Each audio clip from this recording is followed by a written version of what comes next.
gbéga fàyè rí. Ìgbàgbọ́ wa ní pé bá ti bẹ̀rù làbọ̀ mọ́. Ká ṣiṣẹ́, ká ṣiṣẹ́, ká ṣiṣẹ́ ká jọlá. Ìṣọ̀kan àtòmìnira ní kẹ̀kẹ́ ká máa lépa. Tẹ̀síwájú ọ̀pọ̀ ire àtòhun tó dára. Ọmọ Oòduà dìde, bọ́ sípò ẹ̀tọ́ rẹ. Ìwọ ni ìmọ́lẹ̀ gbogbo adúláwọ̀. Thank you. Welcome on board. Ẹ káàbọ̀ ẹ̀yin tèmi. Ẹ̀yin lẹ́dẹ̀ tó Mr. Adékúnlé Àràká. Ẹ̀yin lẹ́dẹ̀ tó. Ẹ má bínú ẹ jọ̀ọ́. Jọ̀ọ́ wá gba fóònù yìí fún mi. Akeem Taiwo Ajayi Stephen Adétòkunbọ̀mí. Mr. Adékúnlé Àràká Ọláyínká Solomon Yorùbá Nation Adétòkunbọ̀mí. Adétòkunbọ̀ MJ. Thank you. The Ajib. Ẹ ṣé, welcome on board. Thank you guys. God bless Yorùbá Nation. God bless we the Yorùbás. Ẹ ṣé, ẹ káàbọ̀. Ìdòwú Ọlámídé. Thank you. I love you. No going back in inshallah. Rebecca Taiwo. Sheikh Ahmad. Mashallah Bikodaratullah. Adékúnlé Àràká, yes. Welcome on board. Ẹ ṣé, ẹ káàbọ̀ sórí ètò. Orí ètò yín, ètò wa, ètò Yorùbáwùyí fún gbogbo àwa ọmọ Yorùbá. Igwe Shika. Thank you. Oye Biafrans. Thank you so much. Sunday Martins. Ẹ káàbọ̀, ẹ kú ètò. Àṣẹ Ọlọ́run, you are welcome. Yorùbá Nation now. Ẹ káàbọ̀ sórí ètò Yorùbáwùyí. Ètò tiyín, ètò tiwa, ẹ̀yin lẹ́lẹ̀tò. Torí pé ẹ̀yin ń wò wá làwa ṣe ń lè sọ̀rọ̀. Oyètúndé Razak, Afeez Ọládépúpọ̀, Adétòkunbọ̀, lot of love. I love you so much. Ẹ máa bá mi tẹ love and like button. Torí ìtọ́ Ọlọ́run ọba. Ẹ dẹ̀ subscribe sí YouTube channel mi. Yorùbáwùyí náà ni. Yorùbáwùyí púpọ̀. Awùyí lédè, awùyí láṣà, awùyí ní wà. Bẹ́ẹ̀ ká tó bẹ̀rẹ̀ ètò. Good morning, Yebude. How is everything, ma? Everything is fine. I'm all right. You can see I'm looking beautiful as you are. Thank you to Mutebi Ademola. Good afternoon to everyone online in our corners. Keep up the good work, ma. Thank you. I love you so much. Samuel Joseph Temitayo Oladele. Ẹ káàbọ̀ sórí ètò yín, ètò wa, gẹ́gẹ́ bí mo ṣe máa ń ṣe ètò Yorùbáwùyí. Ètò tá fi ń kọ́ra wa ní ẹ̀kọ́ níwọ̀nba tí àwa náà lè ṣe. Tí ẹ wípé ọmọ kékeré blogger lélẹ̀, ọmọ kékeré agitator lélẹ̀. Wọn ò rògùn ẹ̀ ṣe wà láì. Ọmọ kékeré agitator lélẹ̀ tó bá ti ń bá sórí ètò, ẹ wá ń join mi. Ramon Olawa, thank you so much. Good afternoon. Ẹ káàbọ̀ sí orí ètò. Ní pápá àpáyé ká fi ìbà fún Ọlọ́run bàbá tó láyé tó lọ́run. Ọba mi a lè wí lè ṣe, a lè ṣe lè wí. Ọba mi atẹ́rẹrẹ kárí ayé, oyígìyìgì ọba ńlá àràbàràbà bẹ̀rù, ọba mi ìkọ̀kọ̀ ọba mi ìbábá, adúró ti lọ́jú ogun le, agbanimágbẹ̀jẹ́, ọba apọnni má fẹsẹ̀ ẹni wọlẹ̀. Kábíyèsí ìbà rẹ o, ìbà Olódùmarè, Folúṣọ́, Ìdìmọ̀ welcome, Àpínkẹ́ Ajírí Gbare. Ẹ káàbọ̀. Ọba mi afúnni níre, ọba mi tó ju gbogbo ọba lọ, ọba àjíkí, ọba àjígẹ̀, ẹlẹ́bùrú kẹ, ọba tí ń ti gbọgbà kẹ́ni, tó bá kẹwàá ní gbọgbà ta ló fẹ́ béèrè lọ́wọ́ ẹ̀. Kábíyèsí ìbà rẹ o. You love my Yoruba. I love your Oòduà Buba. Thank you so much. Thank you. Ẹ ṣé gan, mo dúpẹ́. Ẹ ṣé, Ọlọ́run á nífẹ̀ẹ́ yín. Bẹ́ẹ̀ ṣe nífẹ̀ẹ́ mi, Ọlọ́run Elédùmarè bá mi nífẹ̀ẹ́ yín. Abíọ́lá Tóyìn Adébáyọ̀. Thank you. I love you so much. Ẹ káàbọ̀ sórí, a máa ṣe ní pápápá. Bí wọ́n ṣe ní pápá. Bẹ́ẹ̀ la ṣe máa ṣe. Fẹ́mi Tómisìn. Ẹ jẹ́ bá mi tẹ love and like button because ọ̀rọ̀ kí lorúkọ ẹ̀ Lukman, thank you.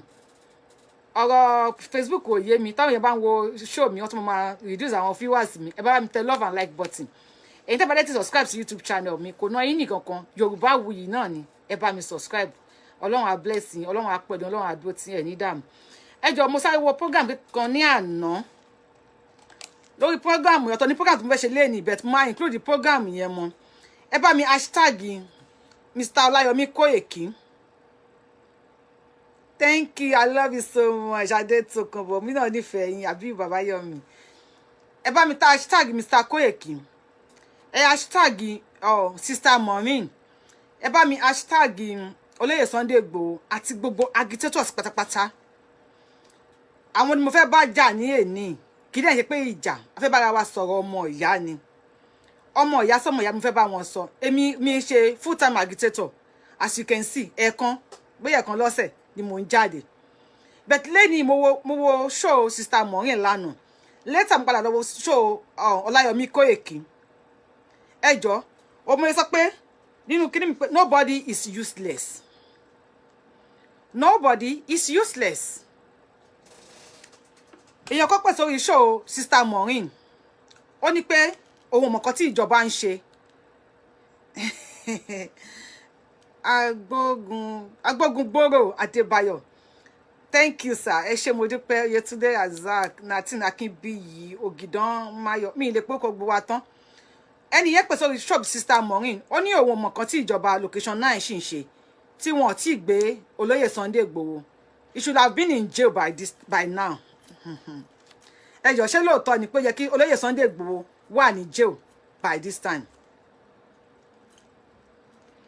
Ẹ bá mi sọ fún onítàn pé ẹni tó bá mọ máa nọkọ mi hashtag ẹ má bínú ẹ jọ̀ọ́, ṣé ni ẹ̀ṣọ́ ń kọ́ra wọn ni Yorùbá wa lálẹ́ ẹ̀ṣọ́. Ẹ má bínú ẹ jọ̀ọ́. Ẹ bá mi hashtag máa tó sọ̀rọ̀ lánàá yẹn tó pèsè show Sister Maureen. Yípo yẹ kó Olóyè Sunday Igboho kí ìjọba location 9 ti gbé kó ti wà lẹ́wọ̀n by now ó mọ̀ kan tí wọ́n ń ṣe. Ẹ bá mi tẹ love and like button. Yes, a guy said that yesterday. Adetokunbo mi. A guy said that on the show, and to my surprise, this guy is a Yoruba man. Tó bá lè gbẹ́nu ọmọ Yorùbá jáde pé ohun mọ̀kan tí ìjọba location 9 ń ṣe tí wọ́n ti gbé Olóyè Sunday Igboho pé at this time ó yẹ kí Olóyè Sunday Igboho ti wà ní ẹ̀wọ̀n. Tí ó bá lè jáde ní ẹnu ọmọ Yorùbá, òun ló yẹ kí n fẹ́ dá sí ọ̀rọ̀ Sister Maureen. Tẹ́jú Bámigbọ́lá, my love, I love you so much. Ló fẹ́ kí n bọ́ sọ̀rọ̀, ló fẹ́ kí n dá sí ọ̀rọ̀ Sister Maureen àti Mr. Koiki. Kò sí ohun tó kàn mí kan ọ̀rọ̀ wọn. But mo wá ṣe ètò tèmi ní pé nobody is useless. Nígbà tí àwọn èèyàn lè ń bọ́ta, àwa ọmọ Yorùbá tí a lè ń pe Sunday Igboho ní illiterate. Gbogbo wa la jẹ́ professor ní line tiwa. Gbogbo wa pátá báyìí la jẹ́ professor ní line tiwa. Oníkálukú ló mọ line tiẹ̀. Àwọn kan wà tó yẹ pé bí wọ́n ṣe wà yín lára àwọn tí ìjọba ń fún ní owó. Alálẹ̀ àmù. Ẹ má ti jàkà ṣépè fún. Bóyá kò mọ nǹkan tó ń sọ ni. For a Yoruba man láti bọ́sítà pé ó yẹ kí Maureen of Sunday Igboho, who is supposed to be the jail by now. Àti Maureen àti Sunday Igboho, nobody should supposed to be on cell or in jail by now. Ẹ jọ̀ọ́, ẹ má sọ pé ní ọkọ tó mo yẹ sọ ètò yìí ni pé nobody is useless. We need everybody. You know, agitation, you má bá mi tẹ love and like button. Mo mọ̀ pé mo wà carried away tí mo bá ti ń sọ̀rọ̀. Funke Afolabi. Nobody is useless. Ẹ bá mi tẹ love and like button. Mo pé tí bá ti ń sọ̀rọ̀ tí Yorùbá bá ti ń sọ̀rọ̀ báyìí. You people, ẹ má bá carried away kí wọ́n ti bá mi tẹ love and like button. Ẹ má bá mi tẹ̀. Sunday Martin ọmọ àlè ni ọ̀gbẹ́ni yẹn. Sherry, nobody is useless. Mo fẹ́ sọ ni pé we need Olóyè Sunday Igboho. As an illiterate as he is, we need him. Tó bá yẹ pé Olóyè Sunday Igboho tí ó bá jẹ́ ọ̀kàwé ni. Tí Sunday mo ti ṣe fídíò kan, ó ti pẹ́ ẹ lọ wo lórí YouTube mi. Tí mo kọ Sunday Igboho is an illiterate. Ẹ lọ wo lórí YouTube Yorùbáwùyí. Tí Olóyè Sunday Igboho bá jẹ́ pé tó kàwé, time tí ó fi ń jẹ ewé, tí ó fi ń jẹ egbò, tí ó fi ń mọ ògùn, tí ó bẹ fi ń kọ ní ògùn, tó pé ìwé ló fojú sí nígbà yẹn. ṣé believe pé Fúlàní tó wà ní Ìgàngán tó ń pàwọn ní Ìgàngán yẹn á sì máa pa àwọn èèyàn lọ ní Ìgàngán báyìí because no professor no teacher no lawyer even no judge will go to him láti dọ́pọ̀ òun fẹ́ ṣe anything because Nigeria is a lawless country. Olóyè Sunday Igboho help wa nítorí pé ó jẹ́ ẹni tó yẹ pé illiterate ni kò kàwé ní time tó yẹ kó fi kàwé ni ó fi ń lọ ṣe oògùn ni ó fi ń mọ ewé ni ó fi ń mọ egbò. Ẹ má bínú ẹjọ́ tó ìtọ́ lọ́run ẹ má bínú sí mi mi mọ̀ kó tó dì mú iná kíní ṣé ẹ̀ rí mi ṣá because iná tí mò ń lò lé nìyí kò jọ iná yẹn rárá ni I don't know ìmọ̀ náà yẹn lò dáadáa.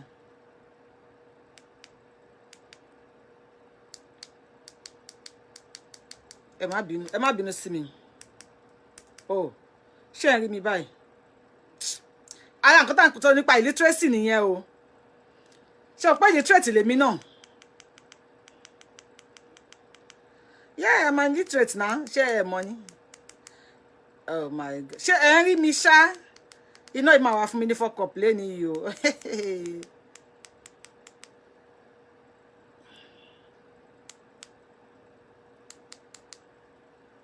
okay ẹ rí mi clearly thank you ẹ má bínú ẹjọ́ iná yẹn fún mi ní fọ́kọ̀pù ní mi ìdẹ̀ mọ́ ní ayé sọ nípa illiterate náà nìyẹn.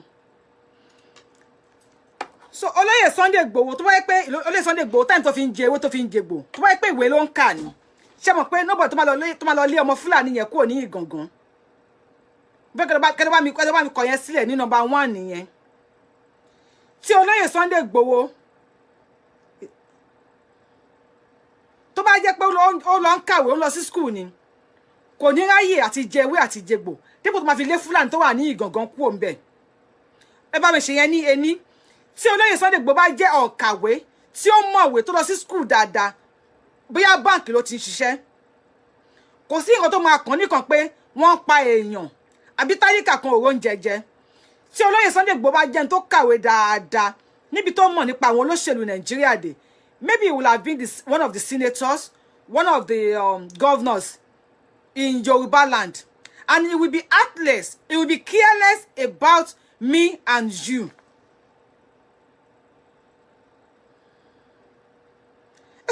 Thank you, Sunday Martin. Yeah, I am a black woman. Me black woman lo filter kan tó wá mú mi pupa no mi yin ṣe yan pupa. So, Olóyè Sunday Igboho tó bá yẹ pé èèyàn tó yẹ pé ó ń ka ìwé ni, time tó fi ń ka bá mi tẹ love and like button ẹ jọ̀ọ́ má bínú. Tó bá yẹ pé Olóyè Sunday Igboho jẹ́ ẹni tó ka ìwé, time tó fi lọ sí Ìgàngán, tó fi ṣe mi tó mọ àwọn olóṣèlú dé ní èní. I want to know our governors. They were heartless. I were careless. He will never care about me and you. Nobody is useless. Eye pe Sunday Igboho ni illiterate mo. We need everybody. Nínú agitation yìí, nínú àti gba ilẹ̀ Yorùbá. Tó bá ti ẹ jẹ́ illiterate. Illiterate ti ẹ níbi tó jẹ́ professional sí, tó jẹ́ professor sí. Because ìwọ tó kàwé tó mọ̀gbà tó máwo tó lè bá àwọn UN sọ̀rọ̀ tó lè sọ̀rọ̀ níwájú Biden tí Biden kò ní mọ ìtumọ̀ grammar tó ń sọ ibi tí professionalism tiẹ̀ tó wà nìyẹn tó máa ní kó jó ewé àti egbò pọ̀ ìwọ fún ara illiterate nìyẹn ní ọ̀dọ̀ Sunday Igboho tí wọ́n bá ní kó fi ọkàn kó èjì ká gbé Ifá ṣanlẹ̀ illiterate nìyẹn níwájú Sunday Igboho. If I am a tailor ibẹ̀ yẹn ni mo ti jẹ́ learned person. Tó máa ní kí wọ́n rẹ́ kí wọ́n ṣiṣẹ́ bricklayer mi ò ní lè ṣe. Then I will be an illiterate there. Like èmi bí wọ́n sọ fún mi pé illiterate lèmi. It makes me sad when people say so. You don't have to be sad. We just have to let them know. Kò sẹ́ni tó jẹ́ illiterate ní everything. Ẹlòmíì doctor ni ẹ́. Ọmọ bí wọ́n ṣe ń gba ẹ̀bí fún èèyàn. Tó bá débi tí wọ́n ti ń ṣe àtàwọn physician tó ti ń ṣe ojú. You are an illiterate ní field yẹn o mọ kankan. You can only be professional in your own field. You can only be a professional or a professor in your own field. Tó bá dé field kan illiterate ni ẹ́. Yes. Thank you if you love my clothes. Thank you. tó bá dé feed kan you will be an illiterate ó mo ṣe wọṣọ Odùduwà yìí ní èní láti jẹ́ kó yé yín pé I'm not here to support Koiki, I'm not here to support Maureen, and I'm not here to judge. Wọ́n ní pé ìtẹ́lẹ̀ díẹ̀ ni èyí ò kí ń fọ́ níta. Nobody is useless. Olóyè Sunday Igboho with his illiteracy ni ó fi ń gbà wá ibi tí Sunday Igboho lè wọ̀ nísìn. Most ẹ̀ ń tẹ́jẹ́ professor tẹ́ ka ìwé tẹ́lẹ̀ ka iwájú ìwé tẹ́ ka ẹ̀yìn ìwé tẹ́ notebook tẹ́ count book. And tẹ́ count book well because I will use that as an illiterate. Tẹ́mi náà jẹ́. And tẹ́ count book well tẹ́ count ẹ̀ níwájú tẹ́ count ẹ̀ lẹ́yìn. Tó bá di ká jẹ́wé pọ̀ illiterate ni. If you will come out and call Sunday Igboho pé gbogbo tó fẹ́ gbà wá ṣé illiterate yẹn ló máa gbà wá, then definitely wọ́n fún ara illiterate ní níbi ọ̀rọ̀ sísọ. Ó lè mú báyọ̀ dání kò kọ́ anything but níbi ọ̀rọ̀ sísọ níbi ọpọlọ illiterate ni ẹ́. Ọpọlọ ẹ̀ ń ṣe bí ọpọlọ illiterate person ni. You are not learned. If you are not learned, you will not come out and call anybody illiterate.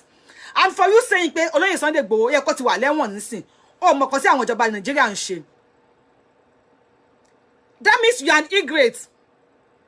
Ìkà, ọ̀bàyéjẹ́, aláìmoore, òní tó sọ̀rọ̀ yẹn lánàá yẹn. Ẹni tí ó sọ̀rọ̀ yẹn ní àná, tó bá kó bá mo tó àkọ́mọ́ mi hashtag kó wá gbọ́ pé illiterate ayé àtọ̀run lòun, and ìkà kì í ṣe ọmọ ọkọ Yorùbá. Definitely ọmọ àlè Yorùbá ló máa jẹ́. By this time, Olóyè Sunday Igboho ti wà lẹ́wọ̀n fún kíni? Pé ó ń gba àwọn ìran ẹ̀ ní ọwọ́ àwọn ajogun. Wípé lọ́wọ́ bá àwọn olóṣèlú jẹ ìjẹkújẹ. Ní pé sọ pé òun ò ní ta ìran òun fún àwọn Fúlàní. Illiterate ní Sunday Igboho nítorí pé sọ pé àwọn ìran òun ń jẹ ìyà, ó máa dìde fún. Nobody is useless. I think Olóyè Sunday, I know Olóyè Sunday Igboho is more important, more useful than Benten Perayini or ọ̀mọ̀wé ilẹ̀ Yorùbá. Ẹ kò máa sí online, ẹ máa sọ grammar. Èmi sì illiterate ni mí. Ní field pé ká kàwé. But field pé ká ṣe òwò. Súnmọ́ bí láìláwà. Tó bá ní PhD, tó bá ní BSc nínú kí ló máa lọ kà ní school, business administration. Wallahi billahi lezi máa ta ẹ máa kó change ilé ẹ lọ́wọ́. Nígbà tí mo dé America mo bá wọn ṣiṣẹ́ kan pé ṣe iṣẹ́ up on up off. A máa ta ticket fún àwọn tí wọ́n àwọn kí ló rúkọ ẹ̀. Àwọn tó máa ṣe àwọn tourist. La máa ta ticket fún níbi bí wọ́n máa fi gun bus máa gbé wọn káàkiri. Nígbà tí mo lọ síbẹ̀ wọ́n kọ́ wa ní kíní wọ́n ṣe lesson fún wa báyọ̀ máa ta ticket lórí feed. Mo sọ fẹ́ tó mú mi wá pé kó gbàgbé ń pa ẹ̀. Ṣé bí ká tajà ni ó yẹ ká bọ́ síta tá bọ́ sórí títì láàrin oṣù kan sí méjì àwọn èèyàn ní pé oògùn ni mo fi ń tajà kò kí ń ṣe oògùn ọtí ìjọ kan tí ara àwọn tó jẹ́ pé supervisor wa tó wà tajà kan tì ó bá wọn kan sọ bá wọn sọ̀rọ̀ tì wọn rajà because wọ́n bá wọn sọ̀rọ̀ kán má rajà mo wá sọ pé ẹjọ́ yẹ kí n bá wọn sọ ṣé ọ̀gá ṣe gbà mí láyè kí n bá wọn sọ ó lè má gbà mí láyè. So mo wá dúró sẹ́gbẹ̀ẹ́ mi kò jìnnà síbi tí mo wà mo wá bá wọn sọ̀rọ̀ mo wá ta tíkẹ́ẹ̀tì yẹn máa nà má pè ní Mr. Ọlá àwọn tó wà ní New York tó ń ṣe up off ní Top View wọ́n mọ̀ mẹ́ni tí mo sọ wá pé máa nà ní Mr. Ọlá he was there watching at me but mo wá ta tíkẹ́ẹ̀tì náà tán táwọn yẹn wá dọ̀ tó wá ní alájà báyìí ta tíkẹ́ẹ̀tì mo ní olówó lèmi ẹ tí mo dẹ̀ ń sọ yìí ọ̀kàwé gidi tó kàwé gidi ni olówó lèmi èmi mọ̀ nípa òwò olóyìnbó lẹ́yìn alákọ̀wé ni ẹ̀yin mọ̀ nípa òyìnbó but owó tó fi kọ́ èmi bí ṣe máa convince ẹni tó máa rajà lọ́wọ́ mi ó easy fún mi tí mi dẹ̀ nílùú jìbìtì pẹ̀lú ẹ̀ òun surprise. So for you calling Sunday Igboho an illiterate ni ní ipò tí wọ́n wà but ipò tóun náà wà tó mọ̀ ọ́ ṣe tó mọ̀ pé ká wọnú gbọ́ ká lọ lé Fúlàní illiterate ni wọ́n náà níbẹ̀. Nobody is useless. Our agitators, ma tó pé ìyẹn agitators because mi lè kára mi pín because mélòó ni mo ń ṣe nínú agitation. Kì í ṣe ìsìn ló yẹ ká máa bára yín jà. Mélòó nínú yín ló lè fọwọ́ sọ̀yà pé wọ́n máa sà sí òun. Ṣé àwọn ló yẹ ká máa bára wa jà? Ìtẹ́lẹ̀ díẹ̀ ni wọ́n ní èèyàn kì í fọ́ níta. Aṣọ ẹ̀gbin èèyàn wọ́n ní èèyàn kì í fọ́ níta. Àwọn Fúlàní government àtàwọn Fulani bandits wọ́n máa ń jà, but they will never come online and say that out. Ṣé ẹ ń gbọ́ mi báyìí? Àwọn Fulani bandits àtàwọn Fulani government wọ́n máa ń jà, but they will never come online and say that to you. Buhari wọ́n ní kò rí kí lorúkọ ẹ̀? Kí ni Buhari? Kí ni Wayeki ẹ̀? Gumi will never come online and say Buhari ò ní kí ni result Wayeki. Gumi ń gba owó ní ọwọ́ àwọn bandits. Ó ṣe intermediary láàrin àwọn tó máa jí gbé àtàwọn bandits. But Buhari will never prosecute Gumi online. Buhari jí owó wa as a Fulani man, Lawal in sign there. They will never prosecute each other. Yorùbá kí ló ń ṣe wá? Kí ni problem ta ni? Kí ni ìṣòro tí a ní? Kí ni ìdààmú ta ní lórí ọ̀rọ̀ olóyè Sunday Igboho? Most of the people tó wọ́n pè ní yànà sí orí show Sister Maureen, most of them are politicians. Wọ́n ti rí pé ògiri ti lanu báyìí sìn, aláàmú wọn fẹ́ wọnú ògiri. Ẹ bá mi tẹ love and like button tọ́rọ̀ tí mo ń sọ yẹn tó bá important sí, because they might be flagging this show. Only women in Baba would do aka. They might flag this show because ọ̀rọ̀ tí mo ń sọ ó lè taba wọn kan. On they flag the show you down. And don't to flag it down me because I'm not more busy. As you can see on my show, I have never asked for any money. Èmi ò ever bẹ̀rẹ̀ because èmi ò tell anytime àti fi phone number mi sílẹ̀. Thank you. Èmi ò ráyè àti fi phone number mi sílẹ̀ for anybody. So online, mi ò bẹ̀rẹ̀ owó. Nobody is useless. Koyeki and Maureen, go and settle the grievances tó wà láàrin ẹ̀yin méjèèjì. Ẹni pé ní àwọn aṣíwájú, bàbá Professor Akintoye, wọ́n wà níbẹ̀.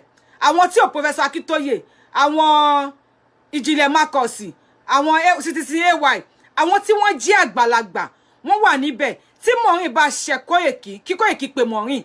Tí Koyeki bá ṣe Maureen, kí Maureen pè Koyeki, I don't know. You don't ever set we are backward. Láti máa sọ online, láti máa sọ àwọn nǹkan tó pé tí anybody bá ṣe ẹ pé ra yín or ẹ kẹjọ ara yín sunra yín. Ẹ settle this thing amicably. If Maureen is bringing out tó la open kíní kan in Sunday Igboho's fans club, Sunday Igboho can come outside and declare to people pé mi ò lọ́wọ́ sí nǹkan tí Maureen tó lọ ṣe orúkọ mi kan. Ní ẹ̀yìn ìgbà tó bá ti pè Maureen tó bá ti jọ sọ̀rọ̀ láàrin ara wọn. Maureen can come olóyè Sunday Igboho, nǹkan tá ṣí lórúkọ yín, mo gbọ́ pé Koyeki sọ báyìí bàbá yìí, nǹkan báyìí ló ń ṣẹlẹ̀. They should just settle that amicably and secretly. Àwọn àgbàlagbà tó wà tó ń ṣe nípa agitation yìí, wọ́n pọ̀. So kí ni wọ́n ń wò tí ẹ wá ń fẹ́ ìdí wa síta? Ẹ wá ọmọ Igbo, Nnamdi Kanu, bó ṣe ń pariwo tó jẹ́ ń ṣe ogbẹ̀ tán. Ẹ wo Simon Ekpa and Nnamdi Kanu. Wọn ò lè sọ fún mi pé àwọn ò jàrí. Wọn ò lè sọ fún mi pé àwọn ò ní ìṣúrì. Tí ọmọ Igbo kan bá gbé program kan bọ́ta tó bá sọ nípa Nnamdi Kanu, tó bá ṣe mistake against Nnamdi Kanu, àbí ó ṣe mistake bú Nnamdi Kanu, gbogbo agitator sí ilẹ̀ Igbo IPOB ló máa jáde fún ọmọ Igbo náà. Nobody is perfect. Olóyè Sunday Igboho is not perfect. Neither Koyeki is perfect. No Maureen. Tàbí Yorùbáwí ló perfect. Nobody is 100% perfect. Ẹ má yẹ ká máa bọ́ sábà tí wọ́n á fọ ìtẹ́lẹ̀ ìdíwà níta. We need everybody. Gbogbo wa ò lè jẹ́ to be Citizen AY. I've never met him before, but I know he's a very gentle man. Àwọn daddy tó gentle nìyẹn. I need àwọn daddy tó gentle yẹn láti máa bá wa sọ̀rọ̀ sí àwọn kan tó pé gentility ni wọ́n need. Gbogbo nǹkan kan ni sùúrù ló tún ṣe. Gbogbo nǹkan tó wà láyé ìkọ́ ni sùúrù tún ṣe. And gbogbo nǹkan kan ni wàhálà bàjẹ́. We need Koyeki. Ó ranjú, ó ń fẹjú. We need him. Ó ti create more awareness for more people. Maybe if not for him, àwọn kan ti ń ṣe before Koyeki. Àwọn kan ti ṣe decades before Koyeki. But when Koyeki came out, ó pariwo, hey, má check it. Talent ó pariwo yìí. Kí ni kò tẹ́lẹ̀ yìí sọ? Ó mú awareness lot of people. What's in agitation yìí? Láti jẹ́ kí èèyàn mọ̀ pé Yorùbá nation ń ṣẹlẹ̀. Ó lè máa pariwo lóòótọ́. Ẹ lè sọ pé bóyá ó sọ̀rọ̀ ni. I'm not here to support Koyeki. I don't know Koyeki. I have never seen him anywhere. Tayo online pon sọ̀rọ̀ mo ń gbọ́. Ẹ jọ̀ọ́ ó try ni wọ́n bá tiẹ̀ ó lè ní nǹkan tó ṣe bóyá ọ̀rọ̀ owó kò ṣòwò ṣẹlẹ̀. I will never support anybody láti fi owó agitation yìí owó tí wọ́n fi fún àwọn èèyàn láti fi máa bọ́ ara ẹ̀ o láti máa fi ṣe nǹkan fún ara ẹ̀ o láti jókòó lé lórí. We need Koyeki. We need him because Nigeria ìtawà ìnísìn Nigeria yẹn gbogbo ẹlòmíì torí wèrè tilé náà ṣe máa ní tìta àbí torí wèrè tìta náà ṣe máa ní tilé ariwo tí Koyeki náà ń pa ó ṣe lára iṣẹ́ yẹn ó máa pariwo máa ranjú má ṣe gbani má ṣàwo ni má ṣe kókó má ṣàsùn ni ó create more awareness. Ìwọ tó fẹ́ lọ sí ọ̀dọ̀ àwọn aṣẹ́wó ní kí lórúkọ ẹ̀ ní hotel fẹ́ lọ push fún ọkọ̀ gba Jésù ó wá débẹ̀ ó ní no mo fẹ́ bá ẹ sọ̀rọ̀ bet ó ní ìdá tí wọ aṣọ tó wà skipping wá síwájú mi mo fẹ́ bá ẹ sọ̀rọ̀ kò ní gbọ̀ngàn tó ń sọ lọ síwájú aláṣẹ ogun mẹ́bẹ̀ sọ ọmọ ìyá mi kí ó ga wa look sexy lẹ́ni kíníkan she will be ready to listen to you because nǹkan tó mọ̀ jẹ òun ló fún ohun tó ń ṣe ibẹ̀ ló gbà wọlé. Ọ̀gá ọmọ ìyá mi you look sexy today ọ̀gá my sister you are looking sexy every day you looking beautiful every day. She will sit and listen to you.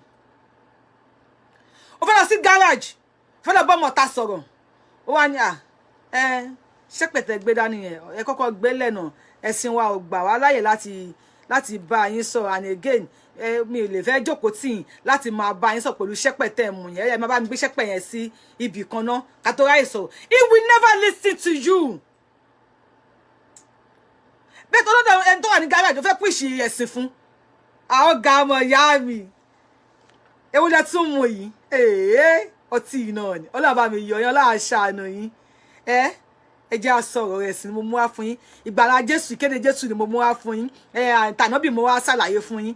He will listen to you. We need Koyeki. We need him.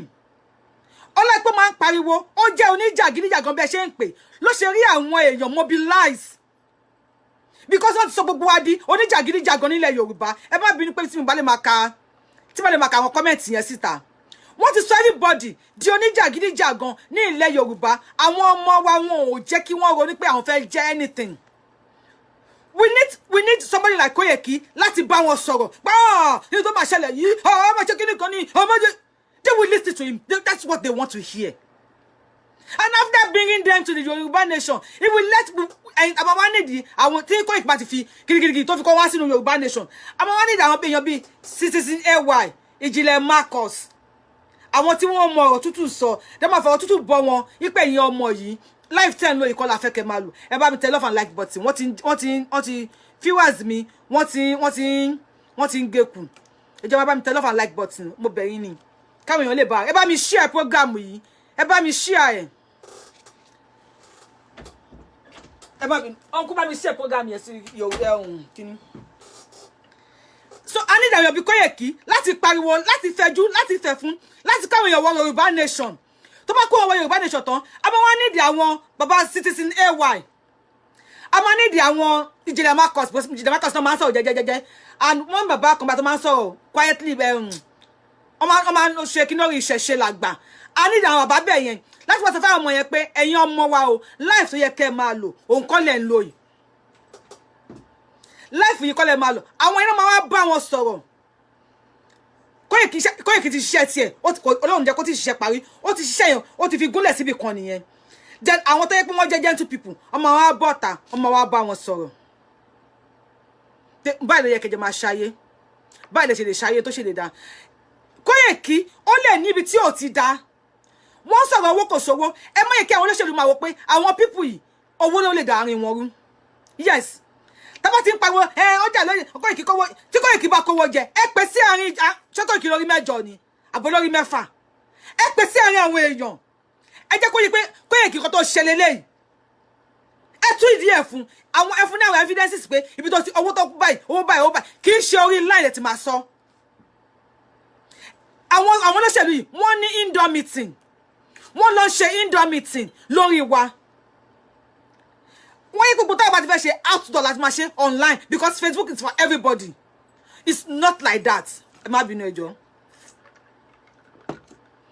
kò kí ń ṣe bẹ́ẹ̀ rárá ìtẹ́lẹ̀ ìdíwọ́ ẹ má ìka máa fọ́ níta gbangba ẹ pé Koiki ohun tó bá wà lọ́wọ́ Koiki tí kò yẹ kó jẹ́ ẹ̀tọ́ ẹ̀ tí kò yẹ kó wà ní ọwọ́ ẹ̀ ẹ pé Koiki ẹ sọ fún kókó kalẹ̀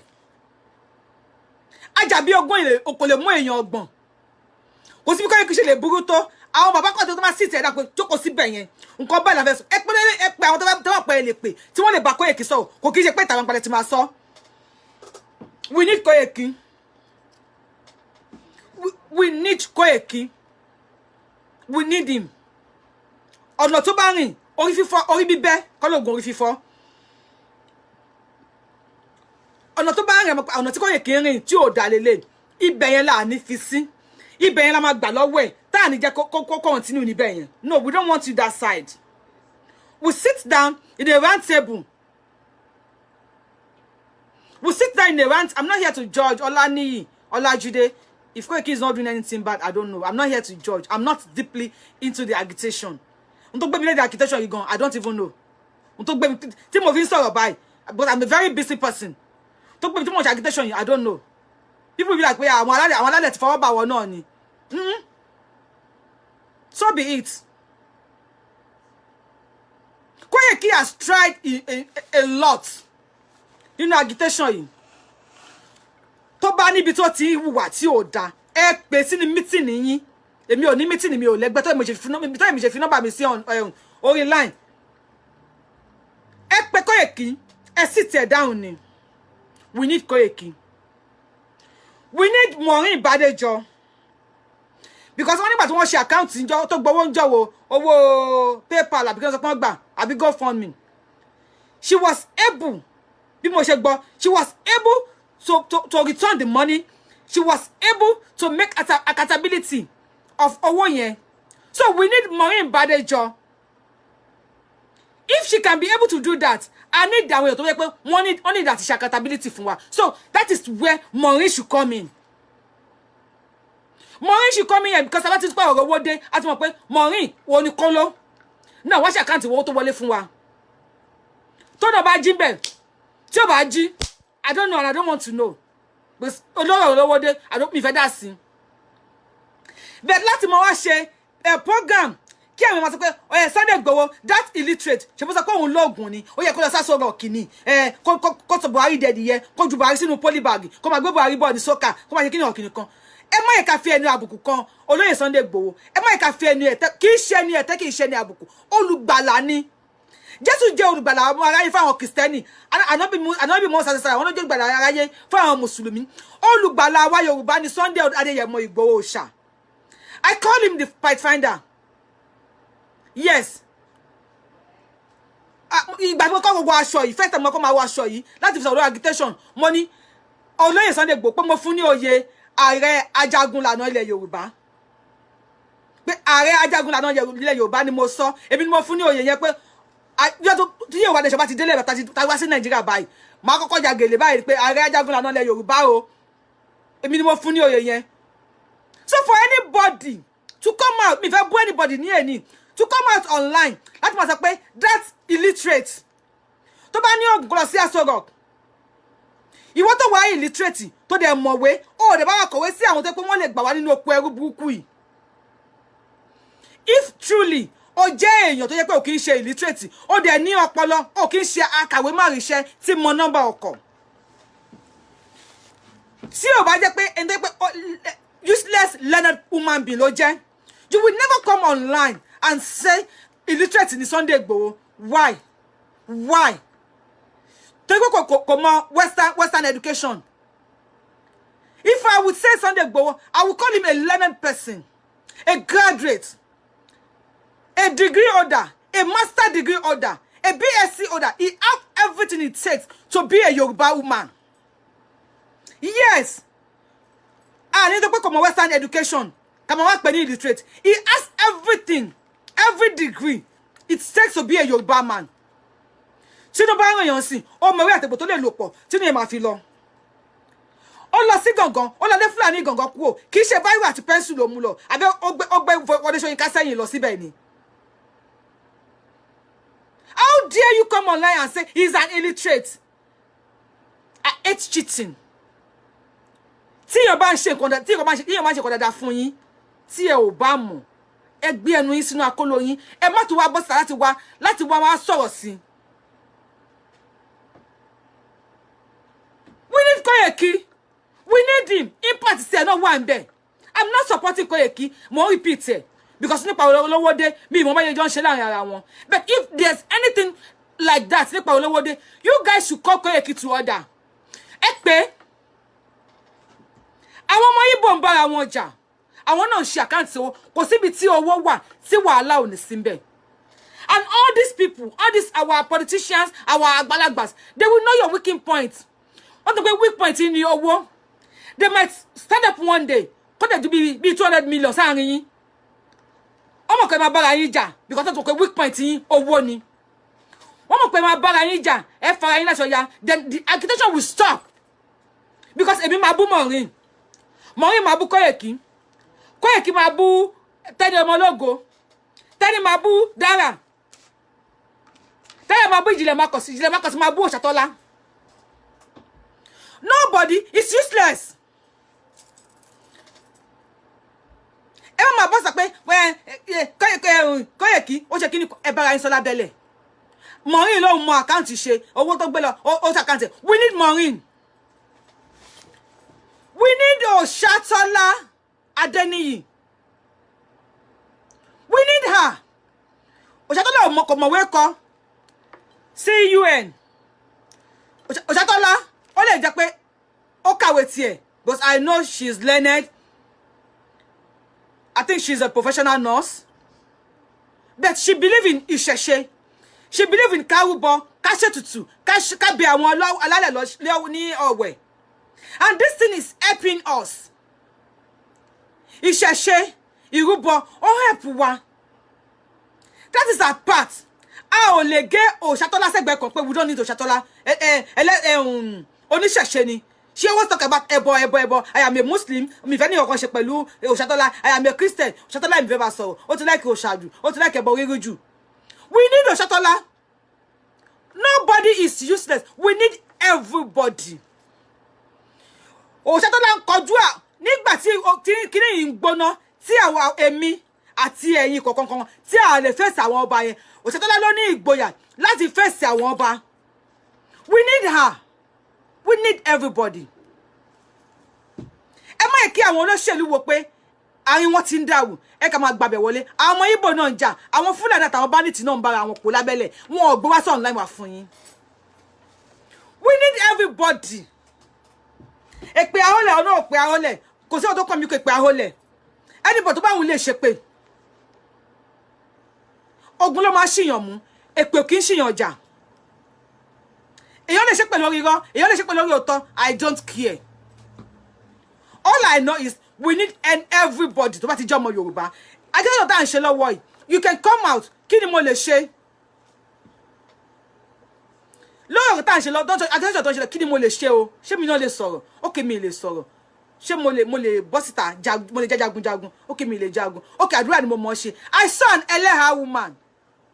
Because àwọn èèyàn tó mọ̀ mí, wọ́n ní alájà kíní tẹ̀ ń bá wọn ṣe yìí. Wọ́n gbé kíní orí òòṣà, kíní orí òòṣà sí kíní. Tẹ̀ bá preach Islam fún wa. I saw an Eleha woman. Níbi tí ó ti ń sọ fatafata Yorùbá nation la fẹ́, we want Yorùbá nation, we need her. Eleha ni. Ó lè fi ìdáṣọ bojú ẹ̀ kó fi pe Ọlọ́run ọbẹ̀ tó mọ̀. Ọlọ́run wọ́n la pé mo ń dáṣọ bojú torí ti ẹni. Orú mú òun mú Nàìjíríà, mo ń dáṣọ bojú torí ti ẹni Ọlọ́run. Wọ́n lá bá ìgbà ilẹ̀ Yorùbá fún wa. We need her. Mo rí àfàmọ̀ Kọ́ńdòrò tí ó ń sọ̀rọ̀ nípa Yorùbá nation. We need him. Tẹ̀síbá ló mọ̀ fà ni. Kúnkúṣì ló mọ̀ pọ̀pọ̀ ni. Ẹnu Koyeki mo ti gbọ́ Kúnkúṣì. Kúnkúṣì ló mọ̀ pọ̀pọ̀ ni. We need him láti bá wa ṣe. Ṣé bí ká ti gbalẹ̀ Yorùbá ni. ká ti délẹ̀ ìlérí ni. We need Tenny ọmọ ológo tó bá ń bọ́ báyìí ẹ mọ̀ ọjọ́ kó yẹ ọjọ́ kó mọ̀ ọjọ́ kí ni we need her. Everybody ló jẹ́ learned person ní field tiẹ̀. Bí Tenny ọmọ ológo ṣe ń pariwo ọmọ ológo tó gbá ski àwọn tó jẹ́ ọmọ ògbóró àwọn tó gbá ski àwọn tó yẹ kébù ọ̀dọ̀ Tenny ológo náà máa lọ. They want Tenny ológo because ó gbá ski. And tó máa jẹ́ gentle person tó máa jẹ́ learned person bí àwọn bàbá citizen AY we not go to Tenny ọmọ ológo because wọ́n mọ̀ pé oras ó kàn ó máa sọ jabajabajaba we need her because àwọn kan wà nílẹ̀ Yorùbá tó pé wọ́n ras ọ̀rọ̀ tó wà ní ras ni wọ́n fẹ́ gbọ́. So we need Tenny ọmọ ológo. We need Dara talk show. Sometimes she will pretend as if she's posh. Kíni kan aba sọ òyìnbó tó bá tún jẹ tí ṣìṣì bá tún jẹun lórí se náà ade jano na ona no say me I dey there. We need her because efisi tó ń fi sí yẹn làwọn kan fẹ́ gbọ́ efisi tó ń ṣe yẹn làwọn kan need àti gbọ́ láti join Yorùbá agitation láti join Yorùbá nation láti join ìpolongo Yorùbá nation. We need Ijile Marcus. Ọmọ sọ̀rọ̀ wẹ́rẹ́ ní ọdún 90 kìíní kan lẹ́yìn ikú àwọn bàbá àwọn kan tẹ́ ọ̀rọ̀ tí wọ́n fẹ́ gbọ́ nìyẹn ọ̀rọ̀ tó gentle. They are not as lousy as Yorùbáwùyí. They don't want to hear anything lousy. Ẹ bá mi máa tẹ love and like button. Wọ́n ti ń já viewers mi. Facebook ti ń já viewers mi. Ẹ bá mi tẹ love and like button. Tó máa já viewers mi tó bá rí mi flag. My dear, I can't come back online again because I'm too tired to do this. I just love my nation. I just love my people. I just love Yoruba nation. That's why I'm online. Everybody, because you don't know that my buy me the love and like button. Because you don't know anything. Don't be carried away. Pẹ̀lú ọ̀rọ̀ tí mo sọ pé Yoruba we man war military. I'm just carried. You got to close pé mi tó mi be pé o man wa carried away tó bá ti ń gbọ́rọ̀ mi. No kí wọ́n ti tẹ love and like button. Ẹ jọ̀ọ́. Àbí kí ma sọ ku sọ ni tẹ́ pé ẹ ma carry by me tẹ love and like button. Ẹ bá mi tẹ like Thank you. We need everybody. Àwọn kan tẹ́ pọ̀wọ̀ jẹ́jẹ́jẹ́ ni wọ́n fẹ́ gbọ́. So they will go to Ijile Marcus. Kan Ijile Marcus yẹn ó ti máa ń sọ jẹ́jẹ́jẹ́ jù. I don't like him. Ó máa ń sọ jẹ́jẹ́jẹ́ jù. America bá ṣe. Tá bá bá ṣe. Àwọn tó fẹ́ gbọ́ jẹ́jẹ́jẹ́ wọn ò ní join Yorùbá agitation.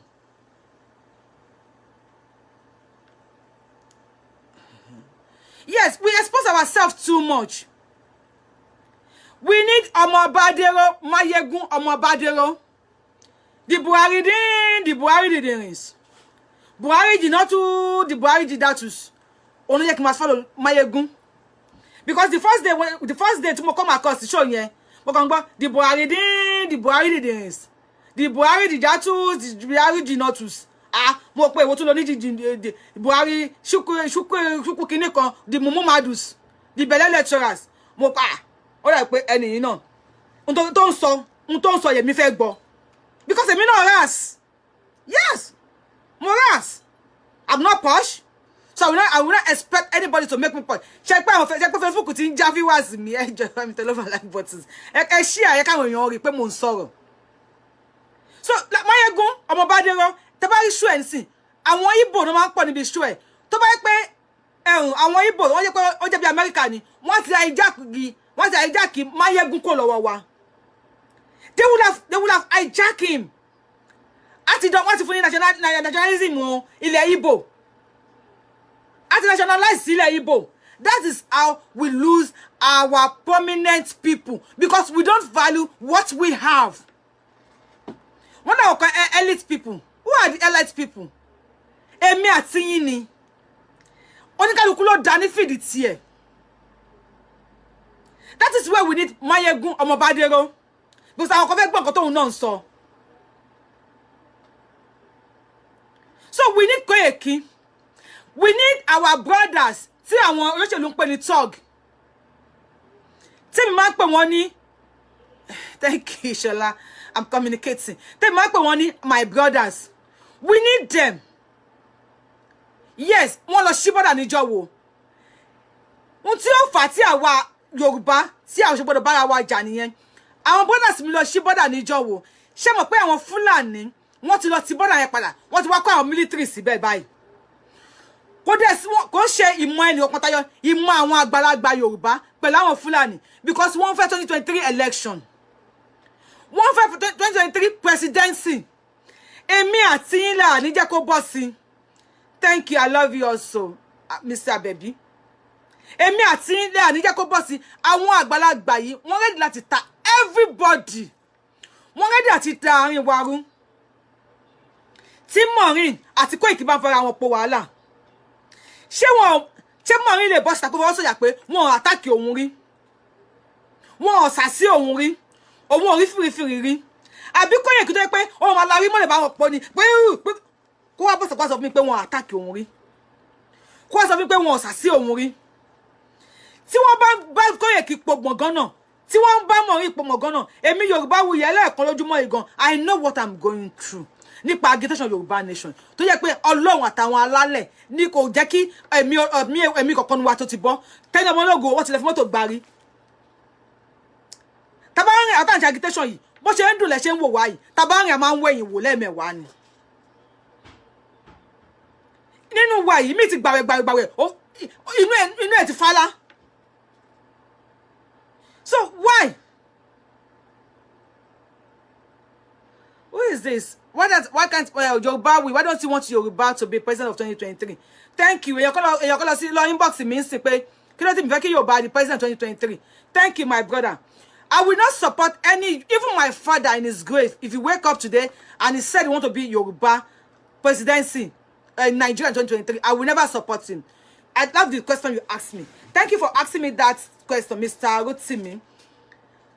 Why too much gbani pé it will rule under 1999 constitution and under 1999 constitution ni pé any president ó lè ya owó tí ò sí nǹkan kan tẹ́ fẹ́ ṣe sí 1999 constitution ni Fúlàní ṣe kidnap ni wọ́n ṣe rape ni wọ́n ṣe everything tí wọ́n ní tí èèyàn kankan ò lè prosecute wọn and this thing ẹ lọ wo kini da Fúlàní kan sọ̀rọ̀ ní àná ó ní this thing is not about negotiational kini. But they want people that èèyàn tó yẹ pé ó wà tí ó ní èrò tó lè ṣiṣẹ́ yẹn làwọn need and this 2023 presidential election Buhari will never, mark my word, Buhari will never give the post to Tinubu. That is what they did to Abiola. So I'm replying your question, Mr. Rotimi. Buhari will never, Fulani will always call us infidel. If Fulani, Hausa man, will never pray behind a Yoruba man. Tí ẹ bá gbọ́ ashhadu an la ilaha illallah wahdahu la sharika lahu wa ashhadu anna Muhammadan rasulullah Allahu akbar. Tí Fulani àbí Hausa bá ti pé Yorùbá ló gbé ìkámọ́ àbí Yorùbá ló ṣe imam, Fulani will never pray behind him. I think I'm answering your question, Mr. Rotimi. Titu kata be tu kanisin. Taba ni su 2023 they will never and never give this to Tinubu. Ṣé pé gbogbo Tinubu lọ sí Kano tó lọ sí Kaduna tó lọ gbé kíní fún wọn. At last no more padà fi ṣe yeye ni. They always mock him because they know they will not. Bí wọ́n ṣe afẹ́ kó wọ́n pa Tinubu bó ṣe pa Abiola, they kill Abiola. They jail Abiola, they kill Abiola. One Fulani tó bá lọ sí because sin, tẹ́ bá dá ilé iṣẹ́ kan sílẹ̀. Tó bá ti dá ilé iṣẹ́ yẹn sílẹ̀, àwọn tó sọ pé mo máa ń pẹ́ kí tó máa sọ̀rọ̀. Let them know I'm a stammerer. Ọ̀rọ̀ tí mo sọ de kin gba òmìnira tí ma fẹ́ sí wọn náà láti bá yín sọ̀rọ̀ ẹ ní gbọ́ ọ̀rọ̀ tí mo sọ dáadáa. Mo máa ń ká lolo dáadáa. So, gote wọ́n ti bú mi pé tó bá fẹ́ sọ̀rọ̀ wá kọ́kọ́ ṣe báyìí lọ. Kò kí yé pé mi ò rántí kan tí mo fẹ́ sọ, but mo máa ń ká lolo. So if you don't know, go and know that.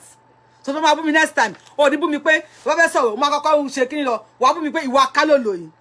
So I'm expecting somebody to abuse me pé ìwà ká lolo yìí níjọ́ kan. So nǹkan tí mo bá bọ̀ Tebada company sílẹ̀. Thank you. Tebada company sílẹ̀. Teba fi Hausa síbẹ̀. Or ẹ kọ́ ilé, ẹ fi Hausa ṣe megad. Before 3-5 months, Hausa ti máa occupy gbogbo vicinity yẹn. He will phone Kano, Kaduna, Katsina, Sokoto and tell his brothers pé ẹ máa bọ̀ ilẹ̀ ti dẹ̀ níbi bí. and Hausa they will nominate the vicinity, the community. And when Hausa man is fighting one person, come ti pé Yorùbá ni, they go infidel ni, wọ́n fẹ́ mọ̀ nǹkan tó ṣẹlẹ̀, they will gang up, they will join and beat that Yoruba person. Wọ́n kọ̀ láti pa, they don't care. They don't even want to know if their brother is guilty, if he's faulty. They don't want to know. They see everybody as an infidel. They will never give it to Tinubu. He's an infidel to them. So, Tinubu Madebe 2023, let's forget about it. They will never do that to Awolowo, to Tinubu. And we don't want to lose Tinubu. We don't want them to kill Tinubu the same way they killed Baba Abiola. Nípa dídá èèyàn, ó pẹ̀lú ikú Baba Awolowo. We don't want that for Tinubu. Emma Wonisin, wọ́n ti bọ́dà lẹ̀ Yorùbá, wọ́n ṣí bọ́dà lẹ̀ Hausa. Àwọn ọmọ Yorùbá dìde, wọ́n lọ ṣí bọ́dà yẹn. Now they imported some Fulanis in Nigeria uniform. They put them at the border. Kí ni wọ́n sọ fún wa? Wọ́n sọ fún wa pé ẹranko ni wá. Wọ́n sọ fún wa pé a ò jẹ́ nǹkan kan. Wọ́n sọ fún wa pé àwọn ò nídìí wa. They are ready to wipe away everybody in Nigeria. They are ready to kill everybody. I will see Ebonyi State ní àná. Wọ́n pa àwọn èèyàn kalẹ̀ bí ẹran báyìí ni. Ẹlòmíì wà hospital, apẹ́ wà nínú igbó. Ẹlòmíì wà hospital, ẹsẹ̀ inú igbó ló wà tí wọ́n ti gé síbẹ̀. Wọ́n gé ọmọ kékeré ọmọ ọdún kan, wọ́n là nítan. These people are born to kill. They want to remain the president of Nigeria till eternity. You see that the Yorubas allow them to rule till eternity, or they kill everybody in Yoruba land, or our Yoruba kápẹ́rẹ́ pọ̀ káṣíra wa ní ẹyọ kan. Láti jẹ́ kó yé pa ìwọ tí o bá ní owó fi owó ṣe agitation yìí. Má o pa àwọn kan kówó jẹ, ẹ wo right source. Ẹ dá account kan kalẹ̀ tó pé èmi ò ṣe Yorùbá wuyi, ẹ̀kan tó ọmọ kékeré agitator lèmi. Ẹ ṣe account tó pé èèyàn kan ò ní tó pé èèyàn kan máa access sí owó yẹn. Kí owó yẹn tó lè bọ́sítà, a máa ní the signatory èèyàn mẹ́rin márùn láti ṣe kinní yẹn. Ẹ ṣe owó account bẹ́ẹ̀ yẹn. Ẹ má kàn máa gbé fúnra wa síta. Mr. Rotimi, I think I answered your question correctly. They will never give this to Tinubu. Never. So, honestly, you don't matter. Jimo láti máa mọ̀. Ṣé bẹ́ẹ̀ kó tó ti bọ́dà wa padà. And bọ́dà Kanu, bọ́dà Kaduna, bọ́dà Sokoto, ó wà ní ṣíṣí kalẹ̀. Nígbà tí ebi ń pa wá nílẹ̀ Yorùbá. Ó máa assistant tàbí kí ló kọ ẹ̀, ó bọ́ síta. Ó ní òun ó pé àwọn ṣí owó sí gbogbo ìlú. Sí gbogbo Nigeria. Mo wà láwọn tó bú ma yẹn pé ó máa burúkú ẹ̀. Ọmọ Hausa onímú bí mú kíní kan. Èmi náà bú. Later da mọ̀ pé wọ́n fún àwọn olórí wa ní owó. Torí àwọn Hausa, wọ́n fún àwọn ọmọ kékeré wọn ní 20,000. Wọ́n fún àwọn àgbàlagbà ní 40,000. But wọ́n fún àwọn governors tiwa náà ní owó láti fi bọ́ àwa. Àwọn olórí tiwa, wọ́n gbé palliative pamọ́, wọ́n fi palliative ṣe birthday. Yoruba nation is not going back. We just have to join hands and make sure we achieve what we are. We just have to make sure we achieve what we are talking about. It's not all by mouth. It's not all by pé ká má bára wa jẹ́, ká má fi ẹnu tú àṣírí ara wa. No, àwọn àtẹ̀yìn máa ń jà. Àwọn àtẹ̀yìn tó bá ti bára wọn jà, wọn ò ní pé ojú tàbí imú sí. They will settle it ní àárín ẹnu. So why tí àwa Yorùbá táwa ń bọ̀ táwa ń fẹ́ di ara wa síta? We need each other. We have to work together to achieve our aim. Àwọn àgbàlagbà Yorùbá yìí, àwọn bàbá wa yìí, they don't care about us. All they care about is their pockets.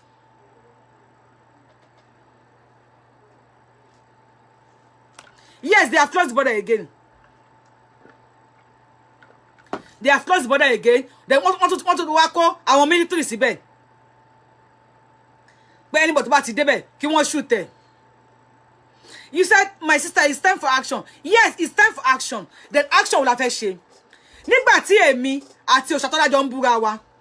Tí èmi ń bú Tẹ́ni Ọmọlógo, Tẹ́ni Ológo ń bú Dára. Tí èmi bá ti pé ṣe action kan nísìn. Tẹ́ni ológun máa lọ sẹ́yìn máa sọ fáwọn pé Yorùbáwùyí ti fẹ́ jáde o then the Fulanis they will know where to attack Yorùbáwùyí. Nígbà tí Tẹ́ni fẹ́ jáde tí Dara lọ sọ fún àwọn èèyàn pé Tẹ́ni ẹ̀ money ó ti mobilize àwọn kan ó ti kọ́ lọ sí border they will know how to attack Tẹ́ni and capture her. So why do we need this? Why tí àwa ọmọ Yorùbá tí a ṣe need rádaràda yìí? Why tí àwa ọmọ Yorùbá tá ṣe need jàkújàkú tí à ń ṣe? Why tí àwa ọmọ Yorùbá tí a ṣe pálapàla tí à ń ṣe? Now wọ́n sọ pé illiterate ni Sunday Igboho ṣé illiterate ló máa kọ tí n bá ní illiterate ò lè control mi. Illiterate ló máa control mi. Mo ti rí ibi tí èèyàn ti lóyún rí tí wọ́n sọ pé máa ṣe CS fún ni pé CS náà máa ṣe fún ọmọ yẹn tí tóbi jù kò lè jáde. Tí èèyàn kò lè jáde pé CS lè máa ṣe fún ọ̀dà ẹ fún mi ní ìṣẹ́jú 5 lẹ́yìn ìṣẹ́jú 5 yẹn tẹ́ máa ṣe CS fún máa sọ fún yín. And he came out from his ọbọ̀tà nínú hospital yẹn jọ yẹn ó lọ sílé because ilé ìjọsìn hospital yẹn when he came out from his room ó fọwọ́ sí woman yẹn nínú ọlọ́mọ náà ṣe wá kéré báyìí mo ń sọ ọ̀kan tí mo rí fún yín ni kò yẹ pé ọ̀kan tí mo gbọ́ ó fọwọ́ sí woman yẹn nínú báyìí pé ọmọ náà ṣe wá báyìí ọmọ náà ṣe wá kéré báyìí and the baby came out yes ọmọ yẹn ìyá yẹn bí ọmọ yẹn lọ́jọ́ náà ọmọ tí mo sọ fún yìí ó ti dẹni tó ti fẹ́ yàwó báyìí nísìn lẹ́yìn kí ni ẹ̀mú ẹ̀bẹ̀ báyìí mú ní bàbá ṣebí wọ́n sọ pé ọmọ inú woman ẹ̀ tóbi jù ni pé kí ló dé tá sọ pé ọmọ náà ẹ̀ kéré ó ní kí n lọ wò when I went back to the labour room ọmọ yẹn bó ṣe tó lélẹ̀ tí wọ́n gbé sínú bath inú bath náà ti wẹ̀ fọmọ ẹ̀ táwọn èèyàn yà picture ọjọ́ kò ń ṣayé phone wọn bá kámẹ́rà ẹ̀ ó ní òun sọ pé ọmọ yẹn ké pé ọmọ yìí ṣe wá kéré báyìí ó ní bóun ṣe sọ̀rọ̀ yẹn ọmọ yẹn máa kéré jáde ni ṣe rí ṣe pé bàbá yẹn sì ṣe bí literate ni ṣe bí kò kàwé kò mọ medical line bẹ́ẹ̀ tó sọ pé ọmọ yẹn ṣe wá kéré báyìí pọ́mọ yẹn kéré bẹ́ẹ̀ yẹn tó ṣe sọ ọmọ náà dẹ̀ kéré jáde ó dẹ̀ délé ọdọ̀ tóbi tán that is where we need that baba tábà ní dókítà ni kò ṣe ọmọ àṣẹ CS fún woman náà ni kò ṣe sí pé CS wá di pé CS wá ó tún ṣe kí lójú àwọn èèyàn nígbà ìwà àwọn afẹ́jọ péjọ fi yàn o yé operation àwọn ọmọ wa pariwo káàkiri ni we need everybody we need ourselves àwọn bàbá yìí they only care for their self àwọn tó wà nílùú òyìnbó tí à ń pariwo fún àwọn èèyàn tó wà ní Nàìjíríà àwọn online honourable because you will see some honourable they will come online and they will say come back you are stupid you don't have husband you don't have wife that's why you are talking come on I know them if you check their profile they are online honourable these babas the Tinubu's the baba Gbalagbas they have promised them pé wà á di honourable and they will be online honourable for life àwọn ọba lọ́la nìyẹn àwọn honourable lọ́la because they will keep on postponing it pé wà á di honourable so they will go online ọmọ type rubbish honourable tó wà ní office original honourable tó ń gba 229 million lóṣù we never come online that's my attack pé Yorùbáwùyí ìwọ tí olóko lé ìwọ tó mọ̀rọ̀ sọ you did ẹni tó mọ̀ 29 million lóṣù kò ní wọ́n sọ wá sọ I call them online stupid honourable. We need Yorùbáwùyí because sometimes Yorùbáwùyí máa ṣe bí èèyàn dáadáa á sọ̀rọ̀ dáadáa fún yín sometimes she will act like èèyàn burúkú I believe Yorùbáwùyí is an actress today I can come out as ìyá arúgbó and talk to you tomorrow I can come out as fine girl and talk to you next tomorrow mo lè wá sọ pé ọ̀rẹ́ wa máa gba yín lóhùn ní kí ló ń ṣẹlẹ̀ gangan.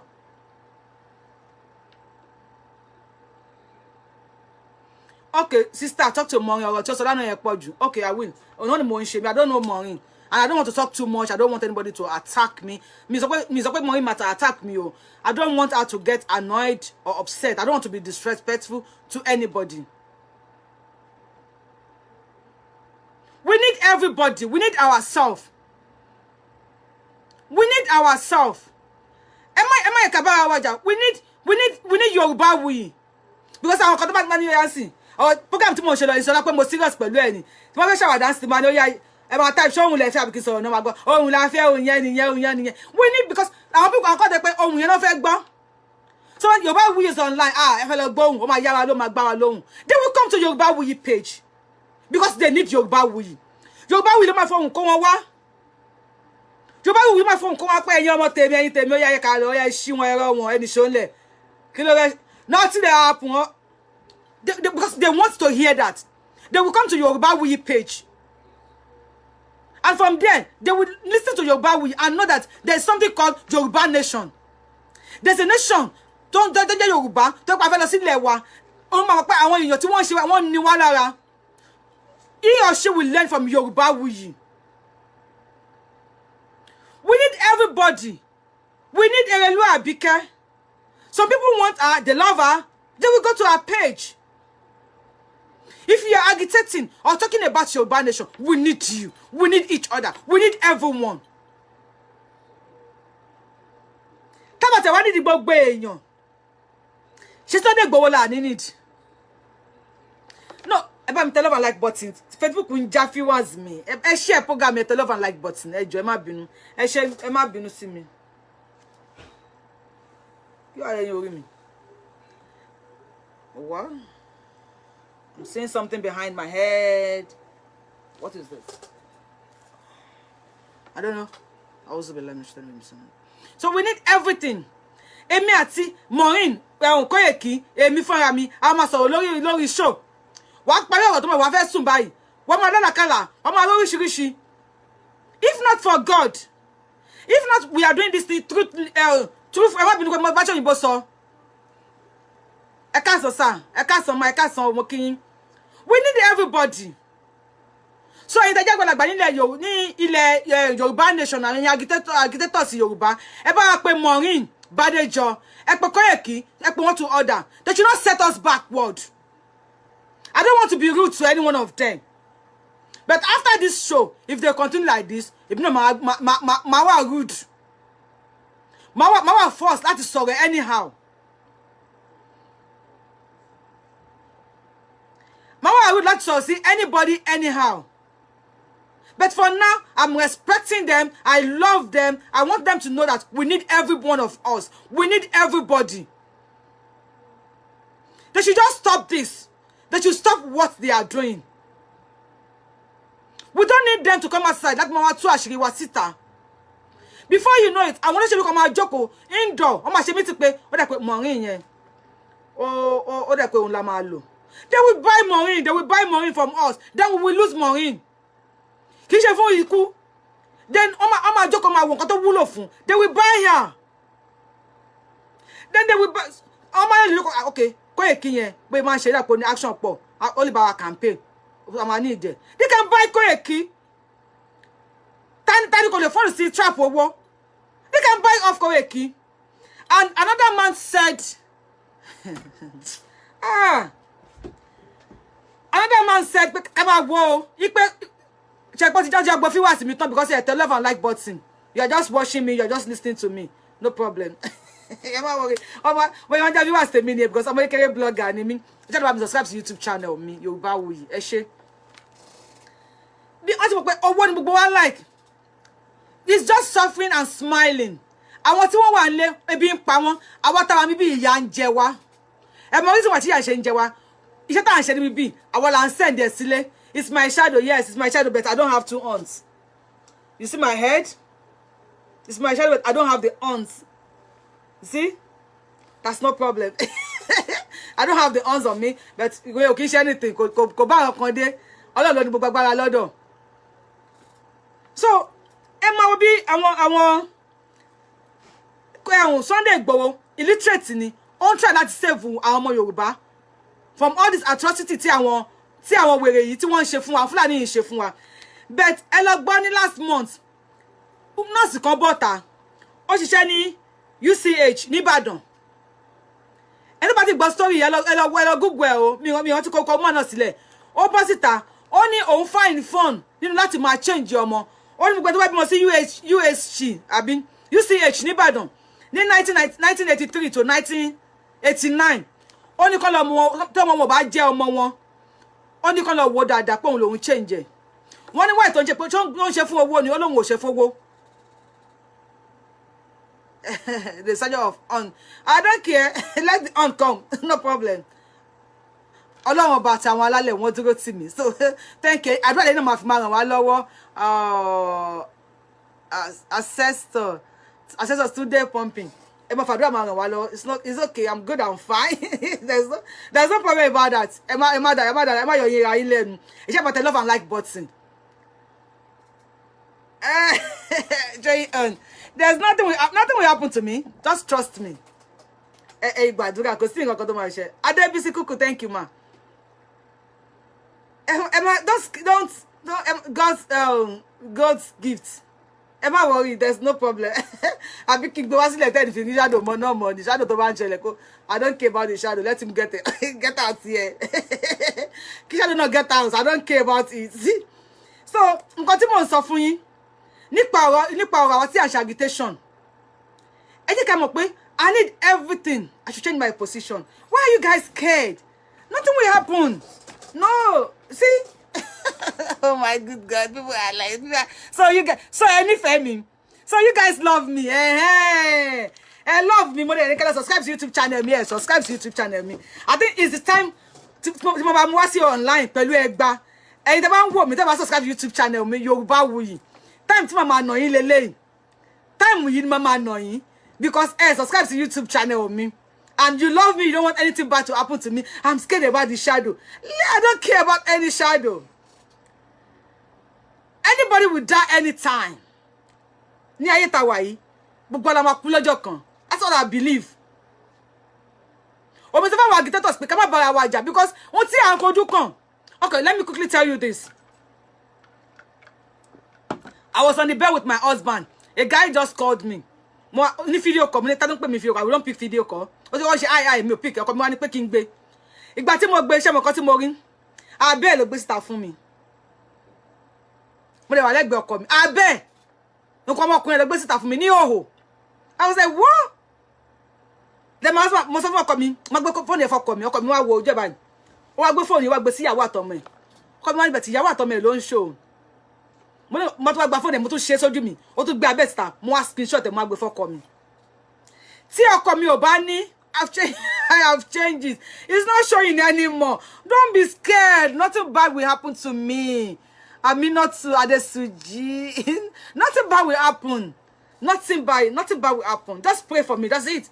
Nothing bad will happen. Thank you. So you guys love me. Thank you for loving me. Thank you. I love you guys too. So we need everybody in this agitation. Ẹ bá wa sọ fún wọn ẹ jọ̀ọ́. Ẹ má bínú o. Iye kan tí ẹnìyẹn tó wá sọ pé ṣebí Sunday Igboho ṣe bọ́ ní oògùn tó fi lè lọ mú Buhari pé kó lọ mú Buhari wá fún wa ṣé bọ́n ṣe mú yàn anyhow nìyẹn. Ṣé bí wọ́n ṣe mú yàn anyhow nìyẹn. Wọ́n mú èèyàn kan ní àwọn business tó pé ó já owó ju Nigeria sìn is business of kidnapping. Àwọn Yorùbá wa náà ti ń ṣe kinní yẹn wọ́n ti ń ṣe agbódegbà fáwọn kidnappers. A guy left New York tí mo wà yìí máa pa ẹ̀ṣẹ̀ lọ sílé ńjọ́ wo ni ó máa ń lọ máa ń bọ̀ ní àṣà local government ní Kwara State máa yẹn ló la ọ̀nà dé ìlú ẹ̀ he was kidnapped. Wọ́n sọ wọ́ọ̀tì ẹ̀ fún wọ́n sọ bí wọ́n sọ pé ọmọ New York ni wọ́n sọ everything fún máa yẹn la ọ̀nà dé ìlú ẹ̀ ó ṣe oko sí ìlú ẹ̀ ó gba àwọn èèyàn síbẹ̀ mechanized family ló ń ṣe ó gba àwọn èèyàn oríṣiríṣi tí wọ́n ń jẹun lábẹ́ tálẹ̀mọ̀ tó set up. Nobody will call this Fulani kidnappers to come and kidnap him. Nobody knows everything about him than àwọn èèyàn ẹ̀. Amen. Amen. Amen. Thank you, Abiola Olabi. Àwọn èèyàn ẹ̀ ni wọ́n máa pe àwọn Fulani pé bọ̀dá mi ti dé láti ìlú òyìnbó ẹ wá mú. What here ni? Okoto ni. They told the man, the kidnappers told the man everything about him. Ta ló ṣiṣẹ́ yẹn ọmọ Yorùbá ni. We need everybody. We need everybody. The Fulani, they think they are acting wiser. Because if I say they think they are wiser than us, they are already telling us that they are wiser than us. Because wọ́n ti ń pe àwọn ọmọ wa. Àwọn ọmọ wa tí ẹ wá ń tanu. Ọlọ́run lele kò lè bá mi jáde kò lè jókòó tì mí. Àwọn tí ẹ bá ń tanu ní àwọn ọmọ wa, àwọn Fulani ti ń pè wọ́n mọ́dọ̀ nsìn. Wọ́n ti sọ fún wọn pé tí ẹnìkan bá ti dé láti ìlú yín, láti ìlú òyìnbó, àbẹ́nìkan lówó, ẹ jẹ́ ká mọ̀, àwọn wá jí gbà máa fẹ́ percentage báyìí. Ṣé nǹkan ta fẹ́ nìyẹn? We don't need all those. Àwọn people yẹn táwa bá fa àwọn ọmọ ra, àwọn ọmọ kidnappers yẹn. Pé èèyàn ti wá ní yín o, ọmọ ta ni o, ọmọ ilé ni o, jàgídíjàgan ló ń ṣe o. Tí a bá fa àwọn ọmọ ra, they will tell us where these Fulanis are. àwọn bá ṣe máa capture àwọn Fúlàní ajínigbé yìí tá máa ṣe fún wọn ní bòńkẹ́lẹ́ tí ẹnìkan tí ẹ̀dá kan ò ní mọ̀ ẹnìkan ò ní mọ̀ báyìí máa yanjú wọn. So we need everybody.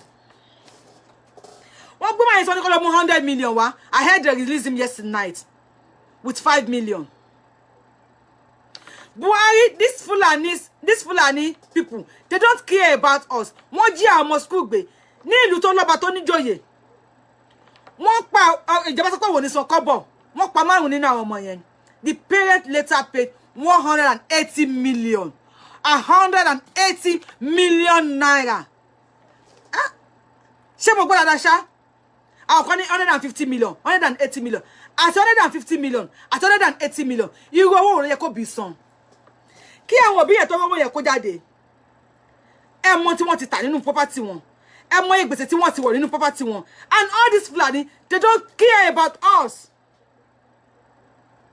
Àwọn ọmọ tí wọ́n jí gbé yẹn, àwọn kan máa fún wọn ní ọwọ́ pé university àwọn ọmọ yìí lọ, àwọn ọmọ báyìí náà wà ńbẹ̀. And Gumi wà ńbẹ̀, Gumi negotiate. Excuse me. Fulani, Gumi as a Fulani man, ó negotiate pẹ̀lú àwọn èèyàn. Wọ́n fi gba 180 million naira lọ́wọ́ wọn pẹ̀lú 10 bikes, 10 power bikes. Ní ìlú tí president wà. Even our UK government gan, wọ́n ní Nigeria is at the state of no return. Our American government, wọ́n sọ ní ìjàta pé Nigeria is at the stage of no return. They know there's nothing called Nigeria anymore. The world knows there's nothing called Nigeria anymore. And all these Fulanis, they want to use every tactics to remain in power, to hold us together. And now Babawa, they are ready to support them because they lie to them. They will give them the 2023 presidency, which will never come to pass.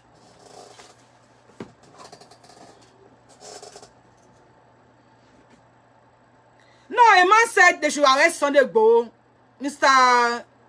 Aluminium Ventures. A man called on Maureen show yesterday that they should arrest Sunday Igboho. But because one say, Sunday Igboho need jail for now. And he's a Yoruba man. That's why I come out today to talk. How dare him say that? He said because Sunday Igboho is an illiterate. If Sunday Igboho is an illiterate, then who is he? Don't talk about talk about Yoruba. Because the man was talking yesterday, I was like, she was DNA test to Poloman. Oh, you say DNA test here. Because what did you call Apollo to a color lorry? Boy, Apollo, we are not causing Apollo. Boy, our mammy is not for all Bani Apollo. We are what to call Apollo to see Apollo. The man might not be normal again. Everything was sorry. Illiterate in me. Why it's not a go figure illiterate? Why to go to school? They deny him of his rights. They denied him of his education rights. Ni American be kill them to the school. Kill them to the school. Free education lo one. And God knows why. I want to one build. Pharaoh ni one. Be one shame build while and the most one lower. That is the feed we need everybody. I don't believe I want to get useless in it. One jaka way. I jẹ́ Sunday Igboho kàwé bàbá ẹ̀ ṣe iṣẹ́ oko kò rówó wọn lọ sí school. I jẹ́ Sunday Igboho kàwé ló ṣe mọ̀ bí wọ́n ṣe ń jó oògùn pọ̀ mọ́ra wọn. Ní Sunday Igboho ṣe mọ̀ pé báyìí èèyàn ṣe máa ṣe báyìí tó máa ṣe báyìí tó máa ń dodidi. Tí wọ́n bá deny Sunday Igboho of his right of education to education ni kò ní di ẹni tó máa mọ̀ nípa ewé àtẹ̀gbò. Kò ní lè gbà wá. He will either be a professor now or a doctor. Ṣé doctor máa wọnú gbó? That is where we see Baba Professor Banji Akintoye. That is where he came in. We need the professors like him. Láti kọ̀wé, láti bá àwọn UN sọ̀rọ̀, láti bá àwọn gbà sọ̀rọ̀, láti jẹ́ kí word mọ̀ kan tó ṣẹlẹ̀. Báwo bá yẹn ṣe ń kọ̀wé, tó bá pé wé nìkan ni wọ́n ń kọ ni. Tí èmi ò máa bọ́ta máa pariwo. Tí àwọn tó kù máa bọ́ta máa pariwo. Tí Sunday Igboho gbé oògùn wọ̀, pé ẹnì ṣọ́ ní gàngán ya gírígbò yéyà. Àìmọye èèyàn onímọ̀ kan tó ń ṣẹlẹ̀. Àìmọye èèyàn wọn ò ní mọ nǹkan tí ó ń ṣẹlẹ̀ ní ilẹ̀ Yorùbá. Tí Sunday Igboho bá ní ó yẹ ẹnì ṣọ́ ní gàngán, ó yẹ ṣe rally. Rally yẹn gangan ló fún àwọn olóṣèlú ní orí fífọ́. That is why ẹ bá mi sọ fún máa pé Sunday Igboho is more useful 1 million times than that man. That coward. Ojú ọkùnrin tó yẹ pé nǹkan obìnrin ló wà lábẹ́. He hide behind the camera. Ó wá ń pè. I don't know. The Nigeria government also yìnbó bí katakata. Àwọn akàwé má rí iṣẹ́ tó mọ nọ́mbà ọkọ̀. Irú wọn sì wọ́n kàwé. Ṣùgbọ́n ẹni tó gbálẹ̀ wálé, àwọn máa lọ sọ fọ́pọ̀ pé ìyàwó ẹ̀ ti gbálẹ̀ wálé because wọn ò níṣẹ́ lọ́wọ́. Wọn ò níṣẹ́ lọ́wọ́. Tíjọba ìlú bá deny Sunday of his right ni, ó máa kàwé. And kò ní lè gbà wálé ni. They know the stupid guy says Sunday Igboho is an illiterate. Kò mọ̀ kó tó pè ní illiterate ni. I think the man is useless. We need Sunday Igboho. He is useful. Maureen àti Koyeki, ẹni tó bá ń gbọ́ omi, tó bá jẹ́ pé ẹ̀yin tẹ́ jẹ́ àwọn agitators, tẹ́ wà ní kíní, ẹ ṣe ètò, ẹ pè Sunday, ẹ pè Maureen, ẹ pè Koyeki, ẹ pè wọ́n, ẹ ṣe Zoom meeting fún wọn privately, kì í ṣe pé online. Ẹ settle grievances tó wà láàrin wọn. Let them know pé ìtẹ́lẹ̀ díẹ̀ ni èyàn ò kí ń fọ́ níta. Ẹ máa bá mi tẹ love and like button ẹ jọ̀ọ́. Wọ́n já viewers mi bọ́lẹ̀ ẹ̀rí láti 490 kíní kan ti wá sí 390 iṣẹ́ ìwọ Facebook nìyẹn. So ẹ jọ̀ọ́ ẹ bá mi sọ fún man tó pè sórí kíní yẹn pé we need everybody, nobody is useless. The man yẹn gangan ló jẹ́ ẹni tó jẹ́ pé wà useless. Ibi tí èèyàn méjì bá ti ń jà ó ní wá síbẹ̀ wá tapo sí. Yes, ó ń tapo sí ní ọ̀rọ̀ tó ń sọ yẹn ó ń dùn mọ́ Maureen nínú. Oh, ma do Koyeki. Another person will go on Koyeki show. Wọ́n máa pè, wọ́n máa bú Maureen. Ọ̀rọ̀ yẹn máa dùn mọ́ Koyeki nínú, a máa dùn Maureen. From there, ìjà yẹn máa wá lọ. A máa escalate. From there, àwọn olóṣèlú ara ìwò wà láàrin. Ṣé nǹkan tá nídìí nìyẹn? We need everybody. Man tí wọ́n jí gbọ́n náà gba 100 million. Ṣẹ́rí pé Yorùbá àti ṣẹ́ lójú ẹ̀ báyìí àti bá débi kan ti fìtì. Yorùbá àti ṣẹ́ lójú ẹ̀ àwọn bàbá wa yìí wọn ò nífẹ̀ẹ́ wa. They will never give this to Tinubu. Go and write today's date down. Ẹ lọ kọ ìní ìsílẹ̀. They will never give this position to Tinubu. Either is it the killing or the jailing? Is either they kill Tinubu or they jail him. Ẹ lọ kọ sílẹ̀ yìí tẹ́ ń bèrè pé kí ló tí wọ́n ní gbé fún Tinubu? Kí ló dé tí Fúlàní àti Haúsá ò kí ń kírun lẹ́yìn Yorùbá? I am a Muslim. Kí ló dé tí Fúlàní àti Haúsá tí wọ́n kí ń kírun lẹ́yìn Yorùbá? Because they hate us with passion. Wọ́n hate wa. If Tinubu could remember the first day tí Buhari lọ sílé ẹ̀, wọ́n ní Tinubu Buhari wí lọ Tinubu pé àwọn tó wà ńbẹ̀ tó pé Buhari wí lọ Tinubu pé Ahmed, are you selling cars? Ọ̀tọ̀ láwọn mọ́tò nílé Tinubu. That is to tell Tinubu pé Buhari ti pè lólè. Bí tó bá ta mọ́tò kí ló tó kó mọ́tò jọ sínú ilé fún?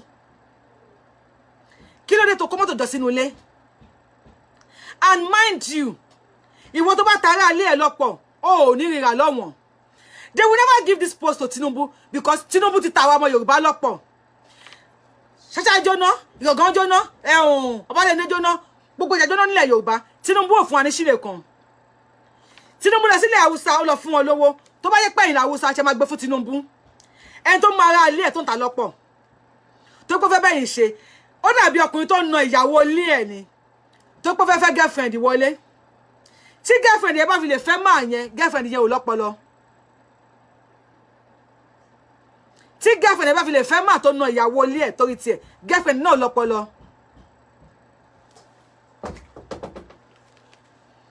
Tí girlfriend bá fi lè fẹ́ máa náà, girlfriend náà ò ní ọpọlọ.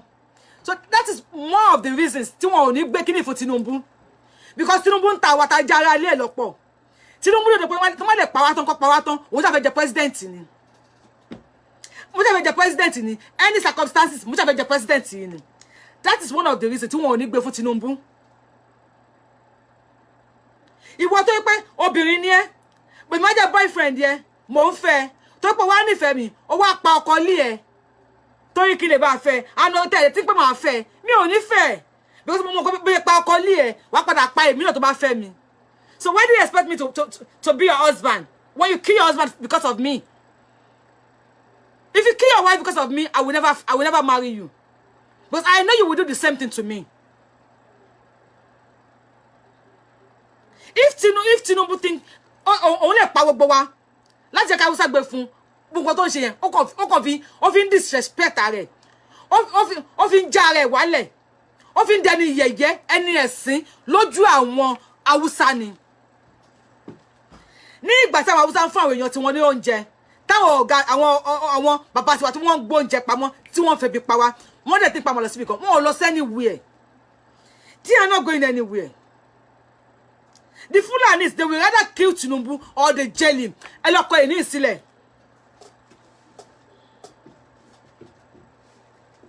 Buhari tó ń dé pé ayé le. Ọkàn burúkú wà ní ọkàn. Ida Buhari ti kú o. O Buhari wà me tó jẹ́ pé Atairu tó jẹ́ pé chief of army staff tí ó kú. Ṣé Buhari lọ síbẹ̀ ni? Buhari don't care about anybody. Tí Fulani bá ti bí ọmọ, tí ọmọ wọn bá ti pé 3 years, wọ́n ti kọ́ bọ́ yẹn pààyàn. Èèyàn pípa, killing is nothing to them. They are born to kill. Èèyàn pípa ò jọ wọ́n lójú. Wọ́n pa Abíọ́lá kí ló ṣẹlẹ̀ sí. Nothing will happen tó bá pa Tinubu. Àwọn tí à ń sọ̀rọ̀ ní ká má yẹ kí àwọn people yìí kí wọ́n rí wọn lò.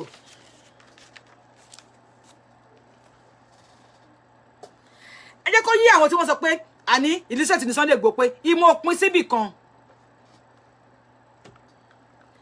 Ẹ jẹ́ kó yí wọn pé ìmọ̀ pọ̀ ju Alif Batasa. Àfáàní ẹ o rò bóyá o ní ìmọ̀. Èèyàn kan wá wọ́n ní Alif Batasa nìkan ló mọ̀. O wá ní illiterate nínú ẹ̀sìn Islam. Afa, don't be surprised pé tí wà tọmọ yìí bá ń lọ, tẹ́ bá dé di mọ́tò, ó ló máa di steering mú. Kálámù ni wọ́n lè dìmú tó lè fi kọ́ kéwú. Kálámù ẹ ò lè gorí ẹ̀ kò ní kó drive ẹ̀. Ọmọ yìí ló máa drive ẹ̀. Ibi tí wọ́n ti di illiterate nìyẹn o àfà. Ibi tó ti di illiterate nìyẹn o àfà. Pastor nìyẹn, o lè lọ́nú ẹ̀mí, o lè gbàdúrà, o lè ṣe ìṣẹ́gun, o lè ṣe gbá, o lè ṣàwo. Pastor, aṣọ tó máa wọ̀, tó máa fi ṣe kíní, èèyàn kan, illiterate lọ sí school kan, ló máa jẹ́ tailor tó máa rán fún ẹ. As a pastor, so lè tẹ machine. Ṣé o lè ránṣọ ni? You are an illiterate ní feed yẹn. Gbogbo we should just stop saying illiterate ní Sunday Igboho, illiterate ní Sunday Igboho, illiterate ní Sunday Igboho. Kí ni ẹ fi yẹn ṣe? Because come on Western education. Èmi tí mo wà níwájú yín kankan. Sunday, I am the only, because èèyàn kan sọ pé àwọn illiterate wọ́n agitate nísìn. I think nínú agitation yìí, I am the one and only illiterate that I want to agitate. I believe that, but I am the one and only illiterate that I want to agitate. Because mo kàn tó kàwé nínú tó máa ń sọ òyìnbó báyìí. Irú Ọmọọba Adéjọkẹ́, ó máa ń jẹ òyìnbó lẹ́yìn mẹ́ta tó ń jẹ chingom ni. Bẹ́ẹ̀ èmi tí mo sọ òyìnbó yìí sìn, ṣé o fẹ́ sọ fún mi pé ibi tẹ́mi ti dájú ẹ lọ ò sí ni.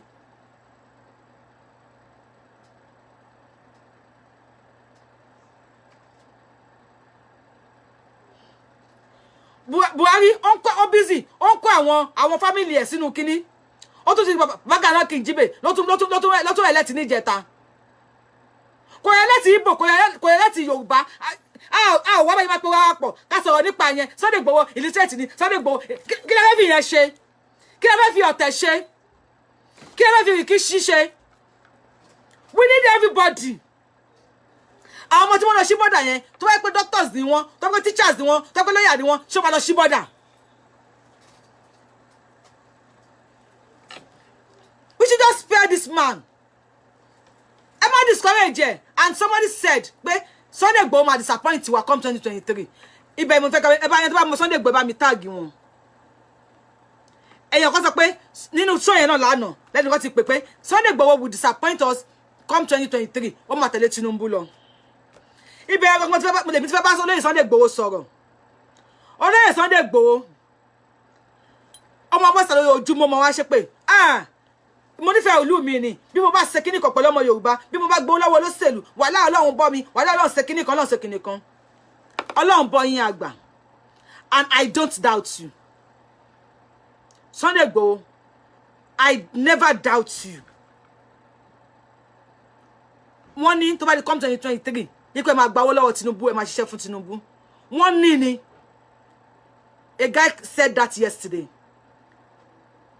Wàláhì mo fògbọ́n ẹ̀gbà rí. Ẹ bá mi sọ fún Sunday Igboho pé èmi náà mi fi ògbọ́n ẹ̀gbà rí. Pé kò ní dà wá. Gbogbo nǹkan tí wọ́n sọ yìí sí wọn pé Sunday Igboho máa gbọ́. And they want to use that. That if you discourage you in Sunday Igboho. If you are listening to me now or you will listen to me later, illiterate be tiẹ̀ me no. I know they want to use this to tarnish your image, to discourage you from coming out. And it's up to you. Àwọn tí wọ́n pè àwọn olóṣèlú tí wọ́n ti gbowó lọ́wọ́ olóṣèlú láti wá tarnish image Sunday Igboho pé to come 2023 ó máa disappoint ọmọ Yorùbá máa gbó lọ́wọ́ Tinubu, which I know mo fi ògo ìgbà pé Sunday Igboho ò ní gbawó lọ́wọ́ Tinubu. Because Sunday Igboho fún ara ẹ̀ mọ̀ wípé Tinubu ò lọ síbi kankan 2023. Sunday Igboho fún ara ẹ̀ mọ̀ pé wọn ò ní gbé fún Tinubu. Sunday Igboho fún ara ẹ̀ fẹ́ ṣiṣẹ́ àṣedànù. Ó mọ̀ wípé tó bá ṣe kíní pẹ̀lú Tinubu, iṣẹ́ àṣedànù lòun ṣe. Sunday Igboho will never do that. And ẹ̀yọ̀ kan ṣe ohun tó kàwé. Ṣé bẹ́ẹ̀ tó kàwé ló ń darí ẹ̀. Ẹ bá mi tẹ love and like button. One ja viewers mi wálẹ̀. Ẹ share program mi. Ẹ tẹ love and like button. Ẹ káwọn èèyàn rí show yìí wò. Ṣé bí Buhari tó ń direct wa yìí. Tí mo fi Ọlọ́run bá ṣẹ̀rí fún yín. Tí Buhari bá ń sọ̀rọ̀ nínú television, èmi máa pe àwọn ọmọ ní pé ẹ bá mi gbọ́n tó sọ. Àbí ẹ bá mi kọ kalẹ̀. Because mi ò gbọ́n tó sọ. My favorite èmi gbọ́n tó sọ. Àwọn tó sọ English tá gbọ́ English tí wọ́n sọ. Buhari tí ò ní certificate SS3 ló ń darí Nigeria. And the Fulanis wọ́n ṣe kiri sábẹ́. Wọ́n kí ẹ̀. Tó bá ti jẹ́ ọmọ Fulani. Olóyè Sunday Igboho ọ̀rọ̀ ti kàn yín báyìí bí ṣe ń bá yín sọ̀rọ̀ yìí. Ọ̀rọ̀ ẹ̀yin mo fẹ́ bá sọ̀rọ̀ yín, ọ̀rọ̀ yín mo fẹ́ sọ báyìí Olóyè Sunday Igboho. Wọ́n ní ẹ máa disappoint wa. Come 2023. Èmi Yorùbáwùyí mo fi gbogbo time yìí mo fi ń sọ pé Sunday Igboho ọmọ Adéyẹmọ òòṣà ò ní disappoint wa. Mo bet kini mo ta lé yín lórí. I'm not a gambler, but I become a gambler today. Lórí Olóyè Sunday Igboho mo ta tẹ́tẹ́ yẹn. He will never do that. Sunday Igboho will never disappoint ọmọ Yorùbá. Ẹ̀yin tí ẹ gbọ́rọ̀ yẹn ní àná, ẹ má wá discourage. Ẹ bá mi sọ fún Olóyè Sunday Igboho pé kó má wá discourage. Àwa sọ pé kò ní disappoint wa. Àná àwa tẹ̀lé tinútinú tọkàntọkàn pé Sunday Igboho ò ní disappoint wa. Ẹni tó sọ yẹn trash ló ń sọ. Ẹ bá mi sọ fún onítọ̀hún. Ọ̀pọ̀ ẹ̀pọ̀ fún ara ń wò mí, ó ń gbọ́ báyìí. Ẹ sọ fún onítọ̀hún, ó sọ wáyé kí ni máa bí mi. Ẹ sọ fún onítọ̀hún pé èmi Yorùbáwùyí, mo ní trash. Lẹ́ni yẹn sọ pé Sunday Igboho ò ní disappoint wa. Sunday Igboho is for Yoruba people. Sunday Igboho is for Yoruba nation. He has been for us. And he will forever be for us. Ohun tó bá ní yín lára, ohun tó bá ń dùn yín lọ́kàn, tó ń dùn yín lẹ́mìí, tó ń bá yín nínú jẹ́ Sunday Igboho, ó ní kẹ́ ẹ sọ. Torí mo mọ̀ pé ẹni tó sọ̀rọ̀ lánàá yẹn, ó rìn ni kò tí ì jà jẹ. Ó ti wá bí tó máa pè sí, tó ti máa sọ rádàràdà tó sọ lẹ́nu yẹn láti join. Kò rí. But ó wá opportunity pé Ìkóyèkí àti Maureen wọ́n fa ọ̀rọ̀ kan, ó wá bọ́ sí àárín yẹn. Lọ́n tí ògiri ò bá lanu, aláǹgbá ò ní ráyè wọ ògiri. That is why I come online today. Láti sọ fẹ́ nìyẹn pé àwa tó fẹ́ confuse pé ká padà lẹ́yìn Sunday Igboho, pé Sunday Igboho máa disappoint wa o, Kóyèkí kówó jẹ o. Àwa ò ní padà lẹ́yìn Sunday Igboho. Owó tí Kóyèkí bá kó jẹ, tí mo rí bá ṣàkáǹtì, paper tó bá pa wọ́n pọ̀. Àwọn olórí tó jẹ́ gbàgbà, wọ́n máa pè wọ́n papọ̀ ni, wọ́n máa yanjú ẹ̀ lára ara wọn. Ìtẹ́lẹ̀ di wa, ó ní ọ̀rọ̀ owó yẹn, a ò ní fọ́ níta. And Maureen should stop talking about Kóyèkí negatively. Kóyèkí should stop talking about Maureen negatively. N tó wà níwájú wa, àṣà bàbá tọ̀ síbẹ̀. Ó ní ẹjọ́ tó wà níwájú ìjọba, ó kọjá ẹjọ́ pàpà tọ̀ síbẹ̀. Ohun tó wà níwájú Maureen as a Yorùbá woman, ohun tó wà níwájú Kóyèkí as a Yorùbá man, ó ju pé wọ́n ń búra wọn lọ. Iná ń jó ńlé, ó wá ń sọ pé ìyàwó ẹ̀ fi yọjọ́ bẹ̀. Ṣé iyọ̀ tó jẹ́ àbẹ̀ lọ́kàn ẹ̀ kan? Àbí kọ́ bó ṣe máa pa iná? Kó lè rí ibi tó máa sùn sí kó lè rí ọ̀kan fi balẹ̀ fi jẹ ọbẹ̀ yẹn. Tell them nobody is useless. Maureen is useful, Koiki is useful, Yoruba is useful. Kódà in ten wo wa, you are useful to us. Because tí mo bá ṣe kini kan sí tí mi ò rí one comment. Tí mi ò rí one viewers. Tí mo ma dá sọ̀rọ̀, do má jẹ́ kí n rogun are. Mi ò ní dá sọ̀rọ̀ now. So ẹ jọ̀ọ́, mo fi títóbi Ọlọ́run Ọba, mo fi ẹ tó sì Jésù nínú yín, mo fi Jésù Kristi, mo fi bẹ̀, ẹ tó sì Ànábì, mo fi Ànábì bẹ̀. Mo fi títóbi Ọlọ́run Ọba bẹ̀ yín, we need each other. Jọmọ Yorùbá, ẹni Yorùbá oko, ẹni wá sí kò. Ẹni bá sọ wípé ẹni Yorùbá oko, ẹ sọ fún pé irọ́ ló ń pa, ẹni Yorùbá ti kò. Kò lè ṣe kí ìjà máa wà o. Kò lè ṣe kí ìjà máa wà. Ẹni kan lè ti bú mi pé kò sí ohun ẹ̀ ò ti ẹ̀dùn. Ohun mi ò dùn tó mi kì í ṣe Pasuma. Tí ìjà bá ti wà, ẹ jẹ́ ká parí ẹ̀ láàrin ara wa ni. Kò lè ṣe kí ìjà máa wà. Sunday Igboho will never disappoint us. As a woman, we refuse to be corrected. Lórí Sunday Igboho. We refuse to be confused. Lórí Sunday Igboho. I wanted the Sunday Igboho lọ́nà. And she didn't tell you títí láíláí. But I believe pé kò ní dà wá.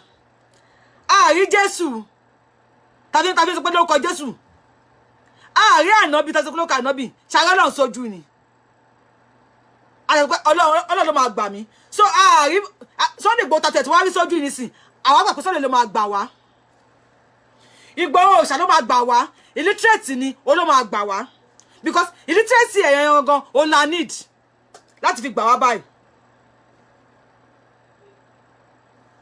Illiteracy Sunday Igboho gangan ó la need láti fi gbà wá báyìí. Àwọn ò need anything tó jẹ́ alákọ̀wé láti gbà wá. Alákọ̀wé ta ni àwọn bàbá Professor Akintoye. Kì í ṣe àwọn alákọ̀wé tó máa dó sẹ́yìn fóònù tó wọ́n máa pè àwọn ọ̀lẹ ọkùnrin àwọn ojú ọkùnrin ló máa ń rojọ́ rádaràda. Ojú ọkùnrin, òpònú ọkùnrin, aláìnílàákàyè ọkùnrin ló máa ń dá sí ìjà èèyàn méjì. Ọkùnrin tí ò sí ẹpọ̀n ní abẹ́ tó yẹ pé òbò ló fi sábẹ́ ló máa ń dá sí ìjà èèyàn méjì. Ẹ sọ fún mọ̀ yẹn pé kò ní làákàyè, kò rí ní ẹ̀tọ́ ló ṣe ń dá sí ìjà èèyàn méjì. Tí èèyàn méjì bá ń jà wọ́n máa ń parí ẹ̀ ni. Ẹ bá mi sọ fún mọ̀ yẹn pé ojo ni kò ní làákàyè sẹ̀, àní kò sí okó ní abẹ́, òbò ló gbé sábẹ́ ló ṣe ń dá sí ìjà èèyàn méjì. Ẹ sọ fún pé èké túlétúlé alábòsí ni ló jẹ́ ń dá sí ìjẹ èèyàn méjì. Má tí ó pè ní àná sórí show Maureen, I'm not against your show, but má tó pè sórí show ẹ̀ lánàá tí wọ́n sọ pé Koiki kíní kan ni Sunday Igboho ó yẹ kó ti fi sí kíní. Ẹ bá mi sọ fún mọ̀ ẹ́ pé akàwé má ríṣẹ́ tí mo nọ́mbà ọkọ ni. Aláìní ńlá àkàyè òpònú ayérayé ayírádà afọ́fun gbẹmu. Wọ́n ti fi pátá ṣe kùnú fún. Ẹ bá mi sọ fún máa yẹn wípé wọ́n ti meet pátá menstruation mọ́sóbò fún. Ẹ sọ fún máa kó ti jẹ ẹja aborí pẹ̀lú gbẹ́rẹ́. Igboho forever. Igboho forever. Ẹ bá mi sọ fún máa yẹn pé wọ́n ti kó ìfun kó nínú ẹ̀. Ìfun ewúrẹ́ náà kó síbẹ̀. Ẹ sọ fún pé kò ní ọpọlọ gidi lórí àfi ọpọlọ àgùntàn. Asisi, mo ti ń bínú, I know. Ẹ bá mi sọ fún máa yẹn pé wọ́n ti kó ọpọlọ kó lórí ẹ̀, wọ́n ti kó ọpọlọ àgùntàn sí. Ẹ sọ fún máa yẹn pé kò kí ń ṣe ọmọ Yorùbá gidi. Ẹ bá mi sọ pé kó bí màmá ẹ̀ dáadáa, bóyá Fúlàní máa mẹ́ sùn rè. Tó bá ní pé ò ní sọ̀rọ̀, they will force you láti sọ̀rọ̀ tí kò yẹ kó sọ. Ẹ bá mi sọ fún máa yẹn pé kó tẹ màmá ẹ̀ nínú dáadáa. Ẹ bá mi sọ fún máa yẹn pé òun ní DNA test. Ẹ bá mi sọ kókó bí màmá dada kí màmá ẹ̀ máa ná ṣoko tó sí Kánù. Ṣé wọn ọ̀run màmá ẹ̀ nínú igbó? Ẹ sọ fún mi pé èmi Yorùbá wuyì, mo ní kẹ́ sọ fún pé kó bí màmá ẹ̀ kó tẹ màmá ẹ̀ nínú dada pé ṣé wọn ti rún ìyá ẹ̀ nínú igbó? Ṣé Fúlàní ò ti rún ìyá ẹ̀ wò?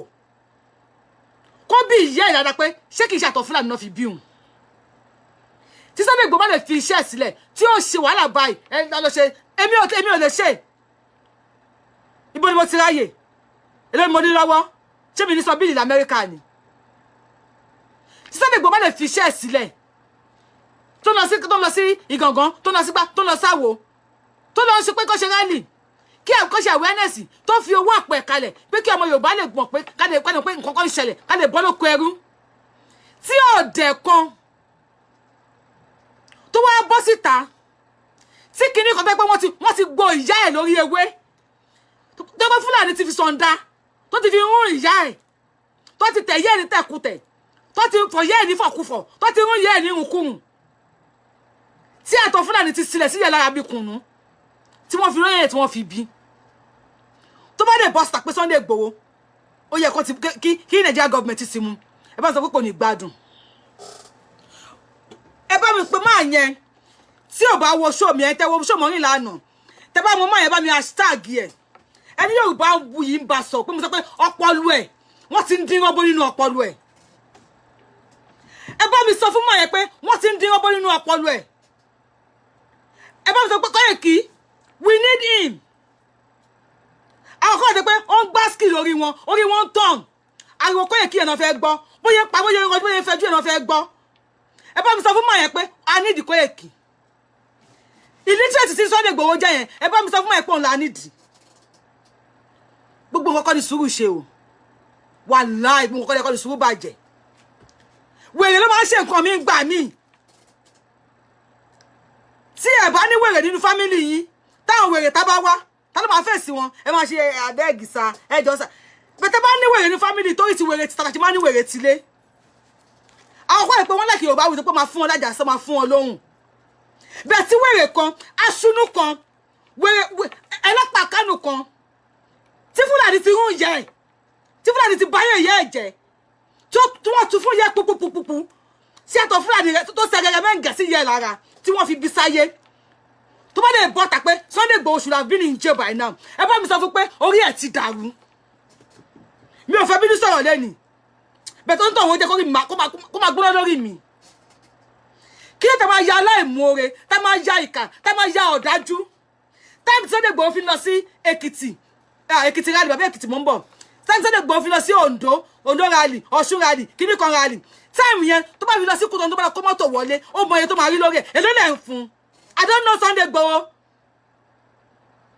I don't need anything from Sunday Igboho America ni mo wà mo ṣiṣẹ́ wọ́n lè sanwó oṣù mi wọ́n lè sanwó fún mi wọ́n ń bá àwọn èèyàn wa sùn nínú igbó ṣé kò reduce díẹ̀ ni wọ́n ń bá àwọn ọjà wa sùn wọ́n ń gé àwọn Fúlàní lọ ń gèèyàn lọ́wọ́ tí Sunday Igboho bá jẹ́ tí ó bá jẹ́ illiterate ni tó bá pé doctor ni tó bá lọ fèsì wákìlù Fúlàní tó wà ní gangan tó bá lọ fún ní date ultimatum pé kókó ní gangan for many days kí ló torí ẹlòmíì orí ẹlòmíì báyìí bí àwọn NEPA ṣe ọ́fíìsì sórí yín wọn ni I don't even understand nígbà tí Fúlàní kó wa tí wọ́n ti bọ́dà wa tí pé ìwọ wà ní ọkọ̀ tó fẹ́ sọ lẹ́nu pé Sunday Igboho illiterate ni òkò ní máa kó adé lè who are you ìwọ ọ̀dẹ̀ irú ilẹ̀ máa ń rún aṣọ ìyàwó yín láàárọ̀ kùtùkùtù tẹ bá jí láàárọ̀ wà wá rún ìró ìyàwó ẹ̀ mọ́dì wà gbé pákó sẹ́nu ọmọ àárín street káàkiri irú yín ni àlè ìyàwó yín ẹ bá kí ní ẹ̀ka ara ṣàfẹ́wọ́pọ̀ ọ̀lẹ nìyí ọ̀rọ̀ tí ó bá kan ilẹ̀ máa ń dá sí alátẹnujẹ nìyí túlétúlé nìyí wọn ò jọ yín lẹ́nu ni Mr. Speaker Mr. Kola ẹbí mọ́ mi yín pé ṣé wọn ò jọ yín lẹ́nu ni nígbà tẹ́ wà ní kékeré tí wọ́n bí yín ṣé léèsì olówùú náà fi jọ yín lẹ́nu ni ẹbí mọ́ mi yín pé ṣé léèsì tí wọ́n fi jọ yín lẹ́nu ṣé léèsì oníwò ni àkàrà náà máa fi ń ju ẹnu ọmọ ṣé wọn ẹ pé mọ́ mi yín tó bá ṣì wà láyé tó bá dẹ̀ sí láyé ẹ ṣe text message sọ́run sí wọn ẹbí mọ́ mi yín pé ṣé wọn ò fi àkàrà jọ yín lẹ́nu ni ṣé léèsì oníwò náà fi jọ yín lẹ́nu ni ètì bàtí ọkùnrin bá ń bọ̀ tó bá sọ dáradára tó bá yẹ pé obìnrin ló sọ wá ní obìnrin ni but ọkùnrin with everything tí máa yìí ń ṣe tí ó ń jáde tí ó ń lọ tí ó ń bọ̀ pé irọ́ o kò ṣeé ṣe o a máa ṣe báyìí ni ìgbàlẹ̀ bàbá mi ni ilé bàbá mi àgbà fún wọn ni ọmọ Fúlàní kò lè mọ wá ṣe kíní kan lè bàbá mi and pẹ̀lú ògbélé thank you Thomas.